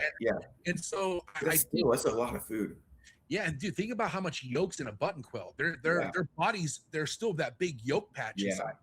And it feels like a good meal to give them, to be honest. Yeah, and so again, you're definitely on track, dude. Just I would up the meal frequency and I should. I think it's like part of it's having time. I'll tell you one thing that I learned over the last year was not only how big of a meal these things could take, but how frequent you could feed them. And the ones that are eating, I'm feeding them like 4 to 5 days. The ones that are eating well. Perfect. Yeah, perfect. They're passing it. They go to the bath. They shit a little more often than I would think. Shit all the time, dude. Oh my god, they're almost like a colubrid baby. Yeah, it's like once they get to adults, it's a fucking easy maintenance type of animal. Sure. Babies, bro, they shit almost every 2 days, and it's That's like what it seems like. And I just seeing that like I just don't feel like I don't want to do a pinky every week. I feel like that's not the ones that are going good. After 3 or 4 days, and I open their tub, you can tell they're like you can tell when a snake wants to eat. You know what I mean? They're giving you that feeding response look, like right when you open their tub after 4 days. So I'm like, I don't mind feeding them. Yeah. If they don't eat it, if they turn it down, I don't beat them up with it. But right, the ones that eat, I'll let them eat. Do you offer the meals pretty hot? Like, are you dipping it in hot water and then going to? Okay. If I'm using frozen, I do. Like the way I would normally do it is I'll just kind of thaw stuff in like lukewarm water, so I'm not cooking the stuff when I'm thawing them. Yeah. And then I'll get like a coffee cup and like microwave a coffee cup of water, and then I'll wait till that hits. Like I use a little laser thermometer in there, make sure it's not super hot, but when it's like 130, 140 degrees or something, I can just like dip a pinky in there for a second. That's it. Just take that thawed pinky and just dip it in there and hold it for a minute, and then go straight to the tub. I know this is probably not going to be a popular take, but I feel like, I mean, first and foremost, enrichment can help almost every reptile, but I feel like giving them alive every now and again kind of makes them a monster. They look at it differently. Like, and I like using live. I don't mind using live prey, dude. Especially like that baby phase. Like once they're sight feeding, like it's all good. But getting them up to that, I think they need some time. Right. I agree. But when they feel like, holy shit, this thing's moving, after I wrap it, it's like sink in and wrap and roll, roll on the floor with it. Yeah, then you can just shut the tub. How's that? And again, I'm just thinking, like, how's that not helping muscle growth? Like they're just at their apex, and I mean, it's gotta help their instincts altogether. You know what I mean? Yeah. It just, I feel like 2-3 meals in, if you hit them with the live, if they'll take it, it only ensures that they're going to become monster eaters. And I don't mind starting, like, as long as I have access, I don't mind starting stuff on live. Yeah. Some of them went to it and like kind of, it worked really well, but then you could tell the shy ones, like almost a lot of the ones that I had problems with, I could get them to bite no problem. Yeah. But to get them to bite and commit. Right. And another thing I noticed that, like, a lot of them that I would consider problematic would bite and wrap. And they like, I'm like, they want, like, but they would bite and wrap and hit the floor. They're in a 6-quart tub. Yeah. You hit that floor, and they're just like, they pitch it. They just like, Yeah. and they would do that 3 times. I'm like, this snake wants to eat. It's not a Yeah. problem of like, Yep. it's just like, and I don't have like, I would put them in something where they're suspended higher next time. Once I get set up a little different, and I'll keep my babies maybe start them in bigger tubs or something, or a different setup. The 6 quarts, I just don't, it works for some of them, but I think in another thing, like I saw at Thomas Budway's house, is that he had, he didn't have them all that way, but he was starting his Neos in 15 quarts. Yeah. Like, the reptile perches had like a lot of multiple perches. Yep. Dude, tiny baby Neos, he's like, because they don't, like, I'm like, that's probably because they just don't hit the floor when they wrap. Oh, no. Yeah. Probably an advantage. Greg Maxwell said on the show a while back that, one of the things he did, because Bill Stiegel sent Greg 3 Neos that just weren't eating for him. Like, there's that one, like a box technique or something. Yeah. So, yep. So what he did was he basically put the perch over a box, right, and then offered from the bottom, and they would not hit anything, and they would just eat it right there. He sent me a video of it, man. And then he'll just stand there and wait. Yeah, just stand there, let them eat it, and then put them back when they're done. And so I think, again, this is another neat thing about these Neos. They all have their way of how they want to eat. And some it's just up to us to like figure it out. Correct. And it's not straightforward, which I love, like, yeah. So, but it hasn't been. I do love it too. Like, it makes it fun. And another thing too is like, makes you better. It's going to separate the people that just have that kind of patience. Yes. Like if you don't have it, like if you don't have patience, the ball python game isn't going to work either. Like it takes a lot of patience, because you could get further with ball pythons with no patience, but you will hit a fucking plateau where you're like, okay, you're going to be one of those guys complaining pretty quick. 100%. Exactly. Like, you're just going to hit middle of the road, and you're not going to understand why your stuff's not selling, man. Like, and that's the thing, I don't want to even take this into ball pythons, but the game is so different that what the chondro community offers is very refreshing for someone like me. Yeah, it is. It's a different pace. I don't foresee me getting rid of my ball pythons anytime in the next distant future, but maybe at a point where if I get to a point where I can't stay above water, or if I'm failing at it, if that ever does happen, then chondros will be there. I do want to do both, and I want to do both at a level where, it's not just a hobby. I mean, it is a hobby, but a hobby that can pay, and like, you literally can live a comfortable lifestyle doing this art form, I will call it. Yeah, but with your 20 plus years in ball pythons, you survived every type of recession, every dip in the market. So that's why you feel like, why should I get rid of something that I avoided stuff because I was scared to take the risk a lot. And like, now I don't have those kind of fears. Now I'm the more risk that I've taken, especially with just the knowledge that I have, is benefited me more than not. It's always been in the clear. It's always helped. Yeah, 1,000%. And one of the the meat and potatoes topics of this episode, Chad, is like, what have you learned so far about the green tree python game that you might not learn in ball pythons, or the differences, I guess you could say. What are you learning? Like, I think it's easier. Ball pythons are easier in a way where it's just you get what you want a lot faster. It's like watching reels. I'm at the point now where we're getting these animals. Like, if you're not aiming, if you're trying to stay at a top level and making stuff and trying to stay ahead of projects, if you're not getting those females on eggs at 2 years, you're just going to be. You need to be striving for that in your projects, because that's just how fast it moves. Mutations turn around. Everybody else is doing that. Yeah. So if you're at 3 and 4 years on your animals, you're just going to be gone. Yeah. So that pace of having to keep that pace on at least the majority of your project animals is just one of those things that, like,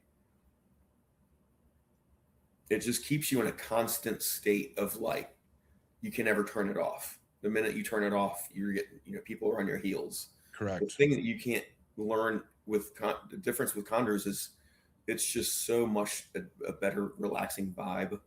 You know, they're sitting in a display to where it's just so much more appealing than having having a rack. You know what I mean? Just having something that you can look and interact with in a different way than a ball python, not in a hands-on way, but just to and they don't.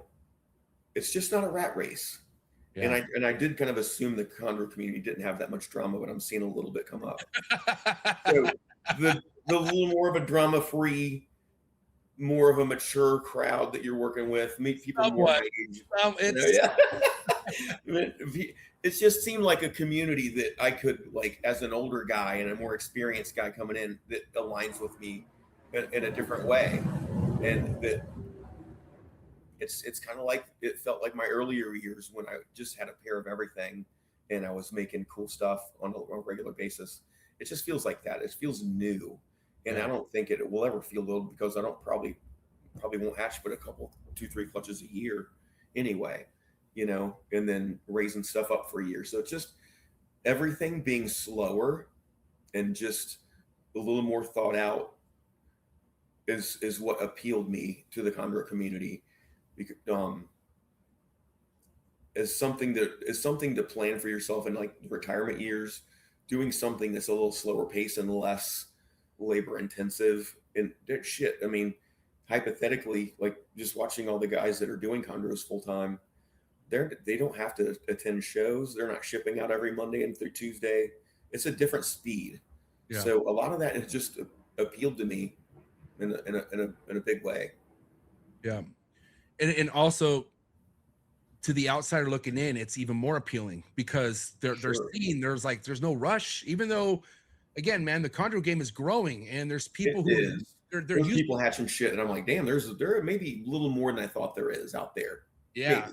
Yeah, but is the supply meeting the demand? Not even close, not in my opinion.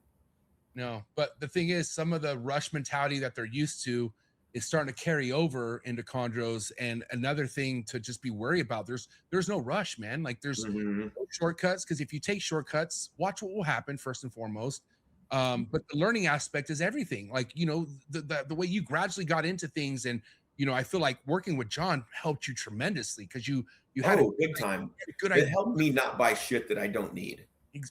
My God, really. I mean, I read really, like, before I start just buying animals, everything kind of would go through get his opinion on, and he's led me a couple good directions, you know, and shit. I don't even know we talked about that calico line male. He was at my house. I think he brought Gila monsters over. He knew I was going to ultrasound his Gila monsters, and he showed me that clutch. I think they were just laid that day. That Hot Stuff laid that clutch, and I'm like, man. I just knew enough that I knew how crazy that was. I just knew enough that was very appealing. I'm like, I know that I'm probably not on a placeholder on this, but if there is any chance, you know, that I could get an animal from this clutch, please let me know. That is just, you know, and he's like, dude, yeah. It was like literally the day they were hatched. And man, you know how this shit works. Like, as time goes, people were blowing him up on that. When people found out about that clutch, people were blowing him. Like, there's a lot of people out there that have a lot more seniority than me. There was only 6, and he held back half of them. I just was fortunate that he, you know, I bugged him enough just a few times to ask, like, what's going on with these? Because they were already a year old. I'm like, how those things doing, man? And I kind of thought I was going to get one. And then there was a point where I'm like, he was second guessing. He was thinking really hard about his plan, and that's rightfully so. But when he did let me know, it was probably a few months of me just kind of almost thinking I'm not going to get one now. He just sent me a message with a picture of that animal. He's like, this one could be yours. Kind of, I'm like, fuck, market sold, I guess. Yeah. You know? Yeah. Anytime I've gone, opportunities like that you have to take.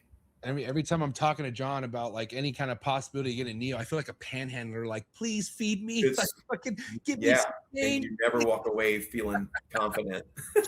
Oh, dude, because I get it, man. Like, I get it. And again, there's only so many animals he's letting out. Like, I think this season, I know he's at like 6 clutches, so he's going to have animals.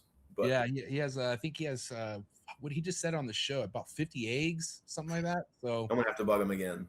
Yeah, you know, and you know, he's you know, that episode drops today. Well, I mean, this is going to be dropping the following week, but Yeah. that episode drops today, and he breaks down his process Okay. of inquiries and stuff like that, and what he's going to be doing different. He has a website that he's putting out with Nice. an email subscription where you can get notifications. And Well, shit, good to know early because I'm going to start. yeah, and you know, we had Dave D on the show, which if you want to talk about the ideal way to sell chondros, that guy has a fucking formula. And he does like a blast out, like just post them. Yeah, so he does not put anything out. He doesn't put anything out available till it's about 18 to 20 months. Okay. Yeah, and then that's in the freak stage of everything. And so he has an email list that he just blasts to all his people. And those people are just right there ready. They're, you know, I know some people personally that wait every day to look at an email coming from Dave with money ready to throw at him just to get one of those snakes. It's that serious. And so, just hearing stories like that too, like as someone that's been heavily in the ball python community, like it is a tough ball python game is tough. Yeah, it's super competitive. Yep. But like, you know, I'm doing well at it, so I'm not gonna, you know, I can't.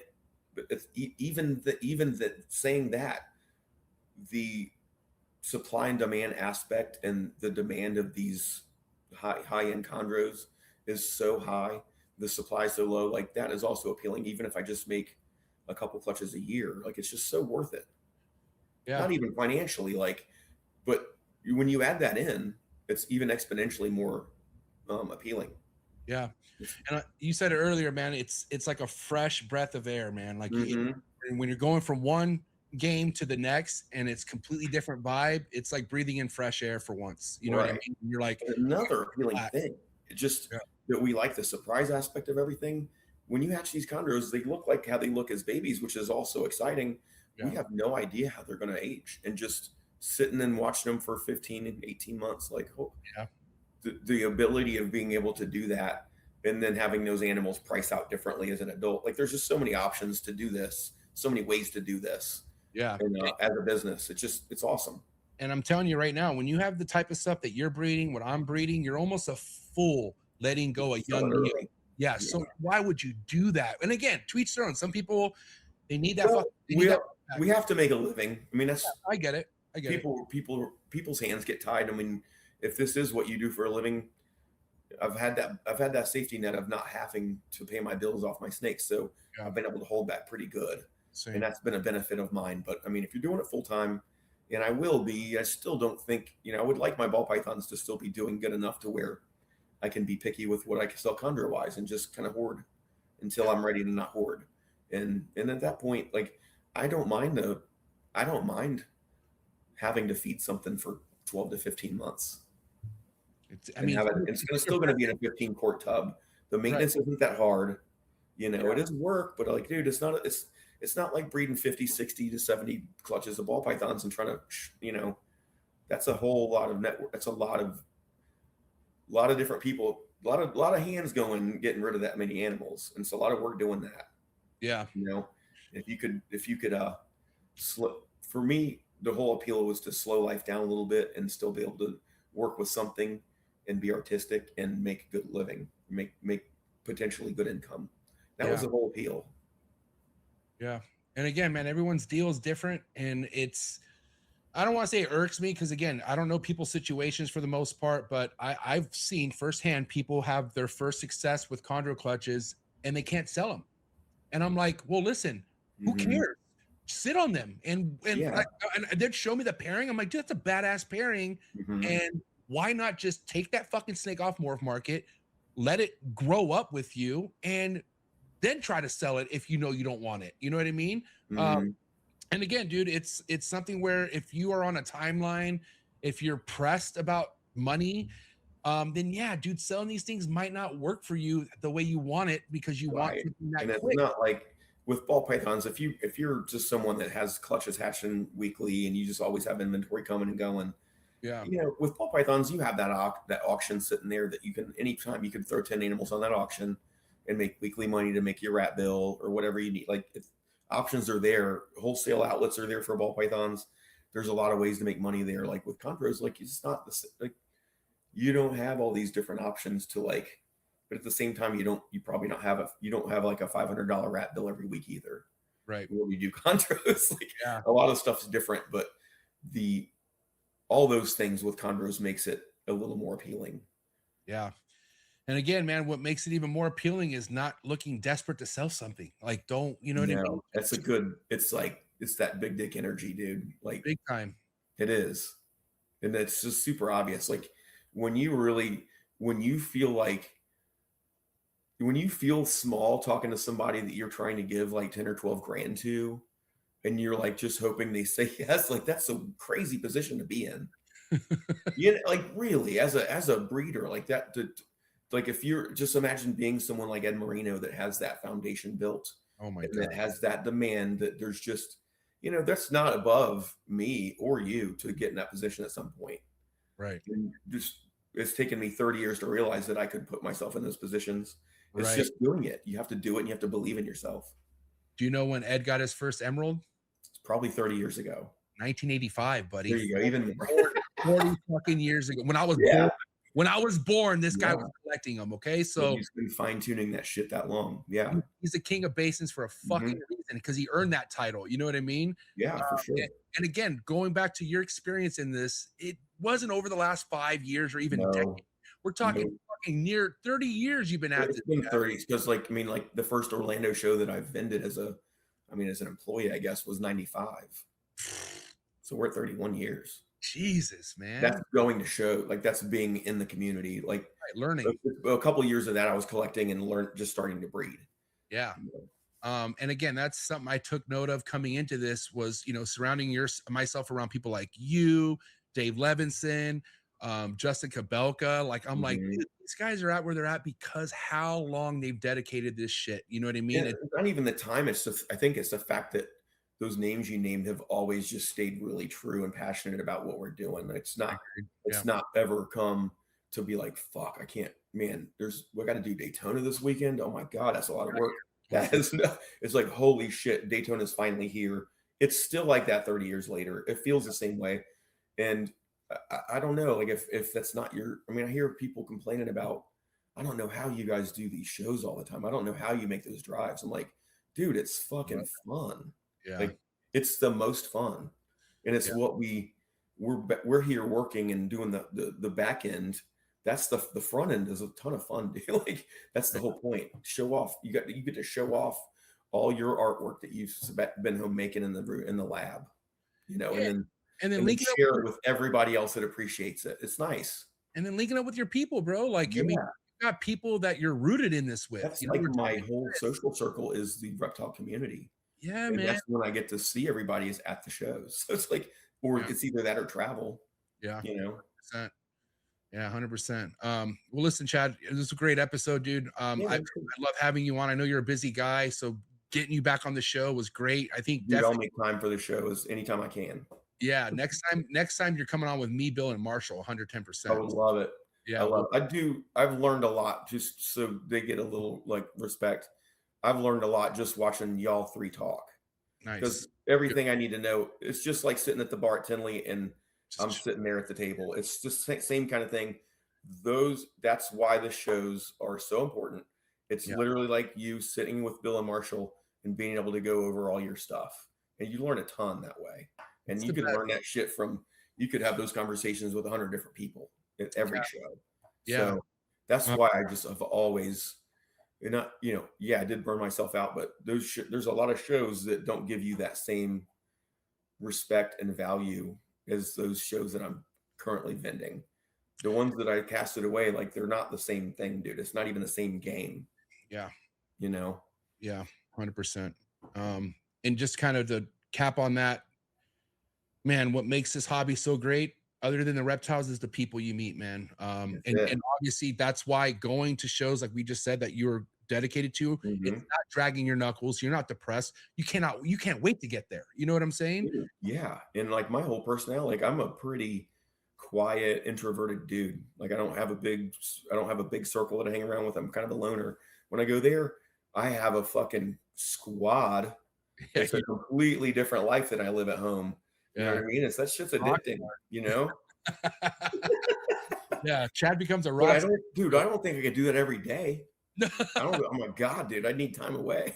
Yeah, I need to go back to my fucking cave and Dude, for a couple weeks. Yeah. Last thing I got for you, Chad, anyone getting into the chondro game, either from ball pythons, geckos, wherever, what's your advice for people besting and going into the chondro game in 2026? What kind of if you're coming in and you have a serious intent on breeding animals, I just think the best thing you can do is start before you even have animals, is this, especially if you're already in ball pythons or you're in the community, just build relationships with people breeding. Like, that's how I did it. And I stayed small. I learned a lot. Like, I did have the one animal that turned out to be nice, and that's how I started. But if you could start just building relationships with people that are making nice stuff, and get on a list and just slow game it. You can't, unless even if you just had $1 million in the bank that you had access to, it's going to be hard to piece together a really nice collection still. It still will. Like, you have to get the relationships with the breeders, get them to trust you, get them to feel comfortable selling you an animal first and foremost. And if I can't imagine any of these breeders selling a really nice animal to someone that's just, they can't tell they're going to fare well, or they're going to have a problem with them. So it's just that. I just think that find one breeder, find two breeders that they're like, whether it's you or Bill or whoever. John was a great mentor, I would say, for me to learn everything I learned. But just kind of get in where you fit in, man. Show up to the Trap Fest, dude. Show up to Bill's party. Get in the Patreons. I think that those ways, if you are not already really rooted in the community, those newer ways like Patreon and stuff are, dude, awesome. Yeah. And to touch on, having the right people in your corner. I mean, I'll tell you what, if you don't, and you have all this money, what makes you think if you don't come across an adult female that's all of a sudden available from somebody you don't know, that's such a red flag right there, dude. And and we talk about all the time, like, you can't even just go out there and buy adults, because why is there an adult available? Something's up. There's something up. There's something available like that. You know what I mean? True. Yeah, True. So you gotta unless you know that, or you already know and have a relationship with them, they're different. Their transmission went out and it's an obvious, like a super obvious green flag, then like, those should be red flags to people. Yeah, but if it's all like, you have to you can't get in and have any type of timeline. Correct. But dude, with ball pythons too, I was never really came into this with a rush to produce. Now it's like that with the morph game, because that's a whole unique game that got created. That's just, and that's how it works. But just, you have to kind of kick out that mindset. It's just going to be like the lounge area. You're going to have a chondro that you slow down, you put on slow music. I put on like metal and shit, or like fast punk when I'm doing ball pythons, because I want to get through and get it done. But dude, so I'll listen to like hip hop when I'm doing chondros. Just something more chill, or anything more chill, Yeah, tell me about it, bro. I bump fish. When the fuck did I ever think I would like fish? I really like fish. Tried, bro. Like, and that's not something I can meet with you guys on. I'm I'm an old skateboarder, and that kind of whole scene, and the jam band stuff, and like, bro. I can't. And you want to know something funny, dude? I only found out about. Okay, so I think I would hear the name Fish growing up, and never even once fucking turned on their music. Then I met Marshall, and Marshall's legit a fish head, right? And so I'll never forget when I went to his house for the first time 5 years ago. I was like, hey, this guy loves fish. I'm gonna put a fish song in his vlog. And I was looking up all these fish songs, and I'm like, what is this shit? I'm like, I can't find anything. This is ridiculous. So I literally just randomly picked one. And I was literally trolling Marshall, like, yo, this shit's sick, bro. Fish is great. Yeah. He's like, oh, you like them, dude? I'm like, yeah. But in my head, I'm like, the weirdest fucking band ever. They're the weirder one. Like, it's not like I hate all jam band type music. Like, it gets into different genres and stuff. But Fish takes it a different, dude. If I can't predict what's happening next, and I can't get a pattern, if there's no pattern recognition to the song, for me, I can't jam to it. There's no, like, I can't keep, their rhythm is so wild. But it's just, it's an art form. And if you appreciate that art form, it's cool. Here we are 5 years later. For me. Here we are 5 years later, and I have a playlist that's 12 hours of fish tracks, okay? And I bumped that shit all last year, and it brought me good luck, I feel like. So now, whenever I have to revisit it. Yeah, I mean, listen, dude. And then I went to my first fish concert with Marshall. I'm so hooked. Now, mind you, sure the experiences are a thing. Fish people are fucking weird, dude. Out of all fish people, Marshall's by far the coolest fucking fish guy. Yeah, he's the white collar dude. Yeah, he's got a job. So cool. But the other ones are fucking whack, dude. Like, they're out there. Like, they're gypsies. They live on the road. Nice they people. Live in a van. I don't see myself ever hanging out with any other fish person but Marshall. Like, that's the only, he's the one that could pull it off. You know what I mean? And so, but yeah, man, dude, yeah, great podcast, Chad. I really appreciate your time coming on. If people want to reach out to you or link up with you, what's the best way that people could do that? So Holker's Herps on Instagram is I tend to try to keep content regular on there and post what's going on there. My personal Facebook is just Chad Holker. You can reach me on Messenger either way. Either way there on Morph Market under Holker's Herps or Chad Holker on Morph Market. I haven't done Chondro sales yet, which kind of important everything yet, but ball python wise, I try to keep that store updated. And when and if I do get to the point where I'm going to sell stuff, I'll consider Morph Market. But I don't know, like, I have plenty of time to wait. I don't know when I'll get to a point of trying to even sell chondros, but there's not a lot of really top end stuff even going on that. It's all imports, stuff coming in as young imports and stuff, and then middle of the road designer outcross stuff at best. That's all. I do look occasionally. Really, the really good top end stuff doesn't need more. Doesn't need to. Yeah. It's gone before it. We already have people waiting for it. So Morph Market's just going to have to be a placeholder for stuff that's maybe which is good. Just a Yeah, which is great. By the way, can I get a little bit of seniority when you are gonna let anything go? Can I be one of the first people you hit up, please? I feel like we can talk about it. Okay, cool. All right. I had to throw that in there, man. But all right, guys. The sex ratio, dude. If that was 7.4, it would be so much easier. Yeah. To say yes to something, but man, 7, man. That's a ratio. I'll tell you that much.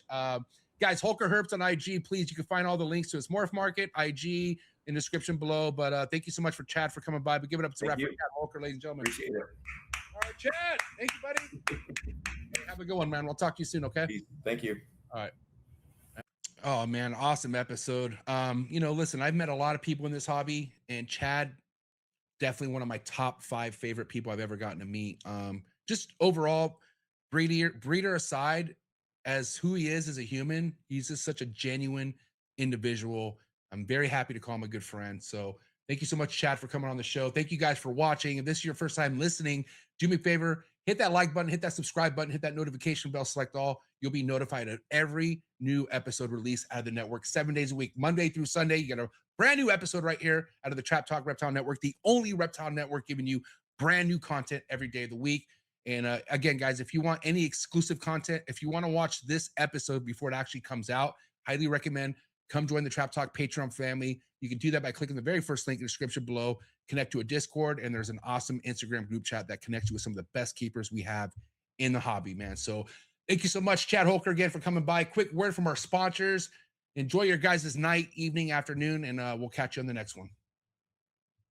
Sorry for the interruption, folks, but a quick word from our sponsors. Shout out to tonight's sponsor brought to you by ZoomEd. ZoomEd is proud to be supporting the Trap Talk Reptile Network. At ZoomEd, reptiles are our passion. For over 48 years, we've been creating premium foods, supplies, and habitats for reptiles and other exotic animals. We're a company made up of hobbyists that test our products on the hundreds of animals that we care for here every single day. Whether you're an established breeder or a first-time hobbyist picking up your first ball python, ZoomEd has you covered with everything you need to keep your animals happy and healthy. I'm excited to talk about this new product with ZoomEd called the Slither Sense. It is a remote temperature and humidifying monitoring system, which we all know how important temperature and humidity is to your reptile. And for you to have remote access to your temperature and your humidity in your reptile room could really, really be a game changer for the longevity of you keeping reptiles. So guys, make sure you check out that product. Find the link in the description below. Click on it right now. Give me your feedback in the comments below. Let me know how you're liking a brand new ZoomEd product.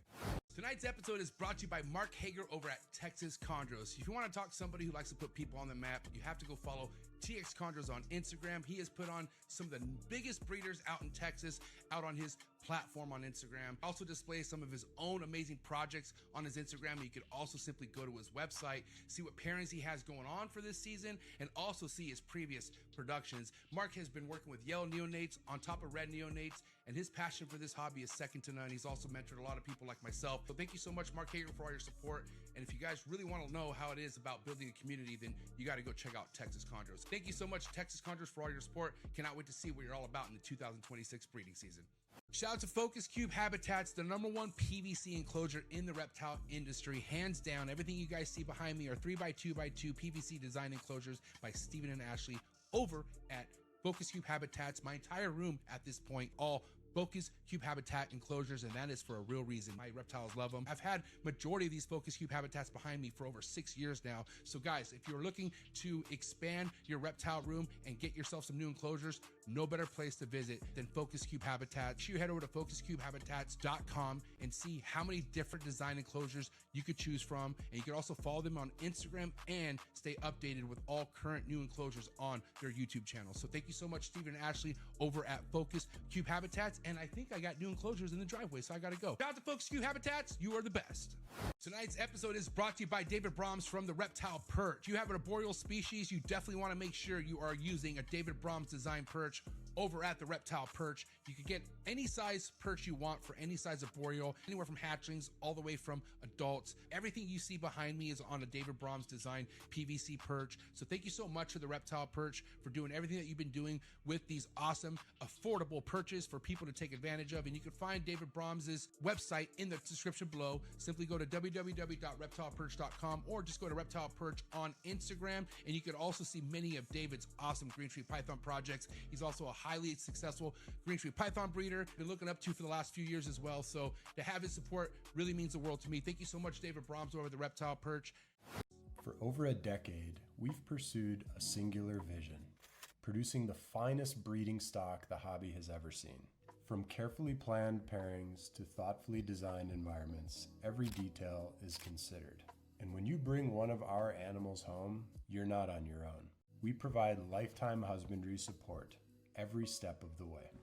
Whether you're building your first enclosure or expanding your collection, we're here for you. Sundown Reptiles.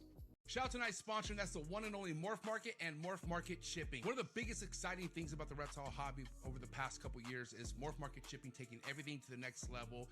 Anything as far as reptile purchasing or selling needs can all be done on MORPH Market's website. So I highly suggest you go check it out, especially if you're in the market of purchasing your first, second, or third, or fourth reptile. You can find a bunch of legitimate breeders on MORPH Market's platforms. They stand very tall on representing the best breeders we have in the hobby. So don't look anywhere else when it comes to looking for your new reptile. Not to mention, if you're looking for aquatics or your next plant, MORPH Market's a spot for you as well. Make sure you head over to morphmarket.com. And the best thing about MORPH Market's platform, you could ship directly from their website with MORPH Market shipping. MORPH Market shipping has saved this hobby billions of dollars as a whole. I myself saved thousands with MORPH Market shipping last year due to their insanely cheap rates. So definitely go take advantage of these rates on top of the amazing customer service that comes along with MORPH Market shipping. Shout out to Darian and Zach, and shout out to the entire MORPH Market team. So proud to be a part of this team. Thank you so much for MORPH Market shipping and MORPH Market, and so excited to announce new MORPH Market features that are going to be hitting the reptile hobby real soon, like live sales on MORPH Market. Thank you so much, MORPH Market and MORPH Market shipping.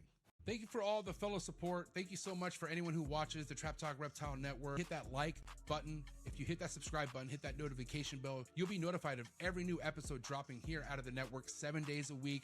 And also by hitting that like button, hitting that subscribe button, it pushes this network out to other new keepers coming into the hobby. So by you doing that, it does more than you think. So thank you so much again for all the support. And if you're not already a subscriber, please hit that subscribe button. We're doing big things over here and we really appreciate it.